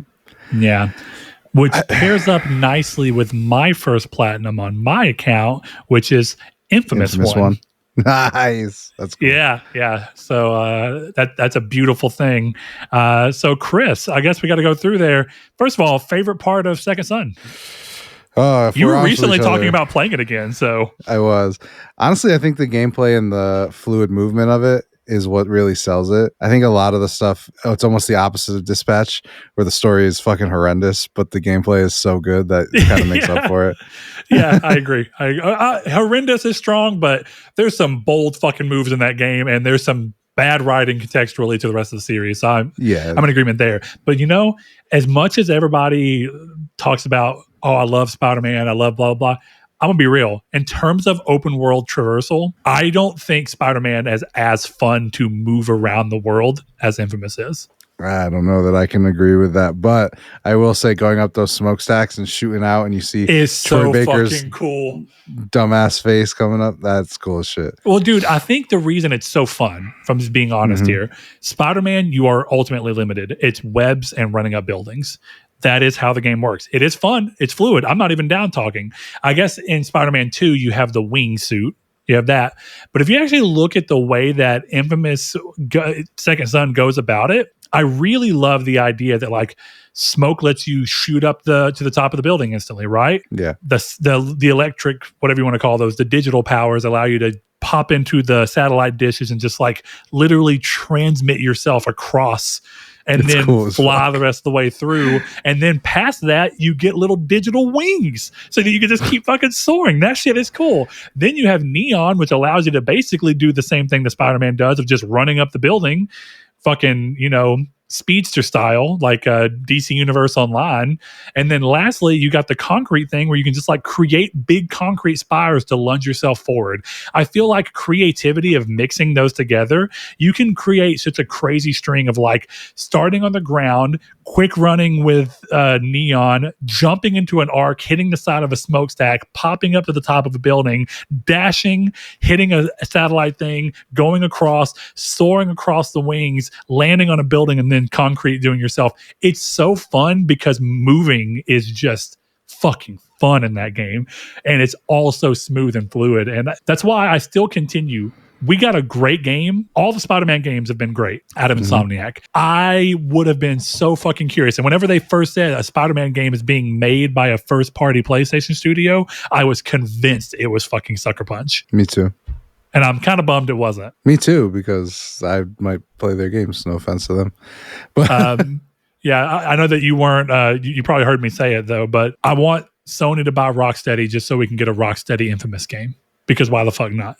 Yeah, that reminds me of like I was talking to Sean. I'm like, we're at the point where we very well could get the Bungie Resistance reboot, which would be so funny. All things are possible. Won't he do it? All right, Chris. What's your? I guess my Infamous. I mean, Infamous is just a fucking classic superhero game. Infamous one. First and foremost, yes, I would play it again for the platinum. If they put out a fucking, if they put out a remaster, I'd play it as is right now. If they put out a remake that was like Dead Space remake or Resident Evil 4 remake style, where like they just really pumped the game up, I'd be so all over that. Keep the story, keep the good bits, get rid of some of the clunk. You got a winner. It's a great game, and I think that it's got such a cool story, and the way that it goes about telling it is just really interesting. Second Son still did a pretty good job of that, but I think Infamous 1 and 2 do a better job of stylistically telling their stories with like the comic book panel look and really leaning into that. But I get why Second Son didn't. It's all about looking realistic, and Second Son's a beautiful game. It is a beautiful game. Yeah. God, I really might play it again. No, it would be, well, I should play it before what I should do is save that Metal Gear Solid run for the beginning of the year and then just play Infamous Second Son for the rest of the year. There you go. All right. So what was your 50th platinum? Oof, 50th platinum. Persona 5 Royal. Okay. That puts into a little bit of perspective how many platinums I've gotten recently. Yeah, that does. Shit. That's pretty good though. Yeah. All right. It's a good ass game. I don't feel like I need to say much about that. The only thing I'll ask there is, we'll go ahead and get it out of the way. Would you get that platinum again? I plan to, yeah. There you go. Impressive. Number 50 for me is a game called Air, Memories of Old. It's a cute little indie game where you like kind of connect with this little bird spirit. I remember getting this platinum really well and doing like sections of it through while I was chatting with Sweet Gran Turismo Jones, Mr. Ryan. It's one of those, like, last episode we were talking about how that game company, which then became the studio that I can't think of their name right now, but the studio that is behind the Pathless and Sword of the Sea and Abzu. Yeah. I can't think of it, but I know what you mean. Yeah, but it's that style of indie game where it's very artsy and it wants you to care about movement. It's got a really different art style and it's playing into like some spirituality of it. I enjoyed it, but this is one of those examples of I remember the gameplay more than I remember the story, which is interesting. And the art style is hard to forget. I really did enjoy the game. That's still very much there was no trophy competitions or anything. This was, I get a platinum because I enjoy the game and I want to get the platinum. So it's hard to say my favorite thing about it, because even though I think it was a game worthy of platinuming, I don't think it's a must play, if we're just being honest. Definitely not in 2025. But would I play it again and get the platinum again? I think if I were to play this as a new game again and start it, I think I would feel the same motivation to just go through with the platinum, because it was an interesting game. Game doesn't have to be amazing to get the platinum, you know? Yeah, absolutely. Okay. I don't have much to say about Persona 5, so. Yeah, I didn't think it was needed, really. All right. What do you have for 100? I definitely have nothing to really say about this. It was MLB 22, the show. Oh, so same shit, different year. Yep. Great games. Would you get the platinum again? Can't wait to do it again this year. Would you get the platinum again in the same year? Like, if you got a new account, would you platinum 22 again? No. I feel like you would just platinum 26 and keep going. That's exactly what I would do. Because I don't think I could even platinum it now, though, because it has Diamond Dynasty stuff. Like, I don't think I could. Oh, yeah. It's like the server's down. So it's like basically impossible. Because I did buy recently a copy of like MLB 16, because it's a pretty rare platinum, because the trophies I remember being fucking hard as hell, and it's not all offline. So like I could do it one day. I won't. Well, that's what I did with the FIFA Soccer 15 for Vita. Dude, this has trophies that are like, with Mike Trout, get 4 walks, a home ron, and a double. And it's like, it's insane. Dude, my rarest trophies are from that game. Some Like It Holtz, MLB 19 is one I have. Hit for the cycle in the postseason, 1.7% of people have that, and that's a gold. That's crazy. Kind of cool, but crazy. All the same. There's a silver, 2.549. Like, that's the type it is. Then we got Completionist Plus in there. So anyway. That's crazy. Number 100 for me. This doesn't even feel like that long ago, but I actually do know, because it was 5 years ago, was my 100th platinum. South Park: The Fractured But Whole. And that was an interesting one, because that was a game where when it first came out, I played it and I fell off of it. I got probably 70% of the way through it. And I just kind of fell off of it for reasons I can't really qualify. I just kind of thought the game wasn't as good as Stick of Truth. I still think Stick of Truth is the game I prefer the more of the two. I just kind of like the fantasy trappings, and I think that the content stuff was a little bit more interesting for my taste. But I came back to the Fractured But Whole, not when I got the platinum, but I came back to it at one day, and I played it again and I beat it, and I thought, this game is way better than I thought. Like, I can't believe I fell off of this. It's really good. Then I got a stick up my butt, because I was like, I don't have the platinum in either of these games. And this game the PS4 version of this game came with the PS4 port of the Stick of Truth. Yeah. And I didn't get the Stick of Truth platinum on PS3, not because I really wasn't trying, but I already realized I missed some of the Chim Pokemon in the area that was just, you have to replay the game to get. And I was like, I'm good. I'm just not going to do it. So I played through Stick of Truth and got the platinum. And immediately when I got done with it wasn't immediately. It's actually maybe about 6 months apart. I bought this again so that I could platinum this.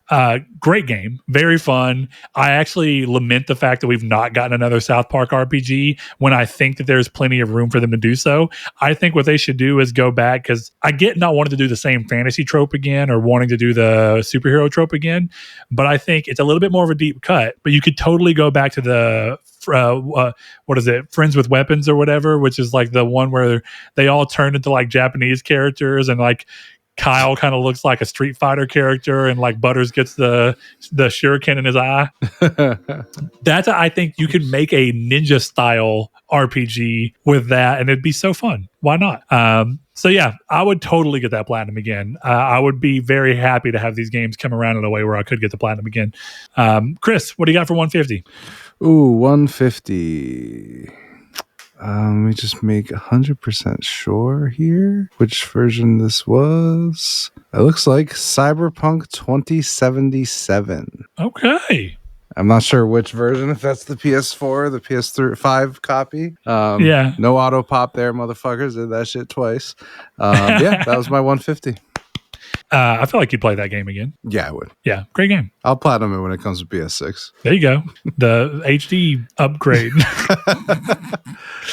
The H double D. Yeah. H triple D. I wonder if people, when they start porting that stuff, if they're just going to be like, the unnecessary port version. That'll be like a Bulletstorm is upgraded, and they'll be like, oh, Bulletstorm, the unnecessary port to the next-gen console because it'll get us $40 more edition. And I would buy it for the title because that would be very funny. That actually would be pretty funny. I wish my 150th, I did a really bad job of planning for a cool game. I actually think I remember wanting South Park: The Fractured Butthole to be my 100th, so I'm not surprised. My 150th is a perfectly cute little game. I don't think I might get the platinum again because it's not that long, but I don't think it would feel very fun to do it again. My 150th is Burly Minute C. Oof. I couldn't stand that game. Oh, it's cute. I like it because it's kind of like that game I told you about that I ended up getting the platinum on as well. That I can't remember the name of it right now, but the one where it was like choose your own adventure, and it's like you do this, and then this person does this, and then the girl you choose to do this, and she turns into a demon. And do you want to try and fuck her? Oh, I tried to fuck her. She ate my head off. I got to start a new run. Talking about Doki Doki Literature Club. No, it's not Doki Doki. It's I cannot for the life of me remember. It was a Vita game. I can go find it. It has a weird name. But it wasn't that long ago. It was like maybe 2 years ago that I got that platinum, maybe 3. Because I was just like, this is crazy to me. And I can't remember the name of it. Maybe like Sword, By the Sword or something. Oh, I think I played that. Thy Sword, is that? Thy Sword. That's what it is. I can't believe I pulled that shit. If that's actually what it is. I'm pretty sure that's it. Give me just a second. Images. Oh, wait. Maybe that Sword gameplay. Show me the gameplay. What are you doing? I think it is that, though. It may not be that one. Show me the gameplay. Oh, I think I platinumed it I did get that Sword, but it's just a 2D. It's like a 2D thing. So it's not that Sword, but it's a name. Swordbreaker. That's it. That's exactly it. That game is ridiculous. But I got so lost in the seeing what all the options were that it was basically like my own shittier Detroit Become Human. And I genuinely, because that was one of those times where I wasn't worried about it for anything. I just got lost in this game and I wanted to see what each option was. And that was fun to me.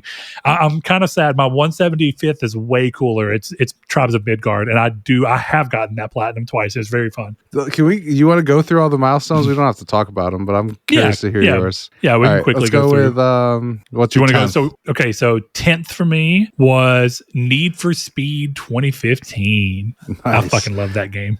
Mine was Uncharted Drake's Fortune Remastered. Nice. Cool. Okay, what was 20? 20. Mass Effect 2. Oh, that's a good one. On PS3. On PS3. Yeah, that means it had to have come after the fact. Like you did that later in the game. I did, yeah. Yeah, that's pretty good. 20 Jesus for me Christ. Was Horizon Zero Dawn. I rang in the Trump presidency with Mass Effect 2 on PS3. What was 30 for you? Twin Breaker. Oh, cool. Yeah. 30 for me was 8 years ago, Crash Bandicoot, the first one. Wow. Holy shit. Yeah, my 30th was 6 years ago. That was one of those sick runs. That was literally Crash Bandicoot 1, 2, and 3 platinum back to back to back about a week apart. That's a good run, yeah. That was a sick run. What's your 40, brother? 40, Bring on the Storm. So that's Life is Strange Before the Storm. Oh, okay. Cute little game. This might be my favorite milestone one. It's my 40th was Grand Theft Auto San Andreas. Oh, the PS2 port. Nice. Yeah, before they came and fucked it all up. Yep. So 50, 75. Yeah, 75 for me was Grease, whatever. The same people that made Neva. Great game. Very beautiful, artsy, all about it's one of those spiritual games like you're playing and you're just like, I feel shit playing this game and I can't describe it. Mine was Mass Effect 1. Nice. What was 125?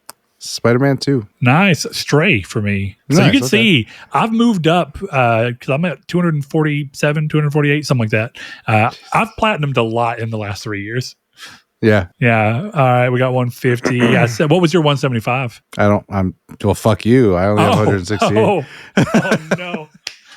Oh. Won't you keep going all by your lonesome? I'll knock the rest of mine out. Tribes of Midgard was 175. 200 was Viewfinder. Great game. Loved it. Yeah, nice. 225 was Tribreaker. Nice. Okay. 11 months ago. And I don't know. 250, I kind of want to save Titan Souls for it. But I'll have to see. I'm at 247, so that's 3 platinums. I might though, because Titan Souls would be a pretty sick one. It's a difficult platinum. Having something that's like 5,000 points as your 250s. But I'm so close. That's pretty sick. So I'd have to stop playing and get worse at the game. I could probably, if I leave the last one being the slime I was talking about, that's a pretty easy one. I just haven't done it.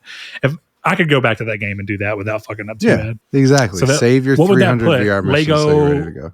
That'd be what? Lego Batman? Yeah, Lego Batman. You could do Ball Pit. Ball Pit probably swing in there. Not a long one. And then Ghost of Yotei for $249. Yeah, Yotei wouldn't be a bad $250 either, but I don't think it'll work out. Titan Souls would be a much cooler one. I agree. I think so too. That's an ultra rare, I think so. Titan Souls? I think so. If it's 5,000, yeah, it's probably an ultra rare.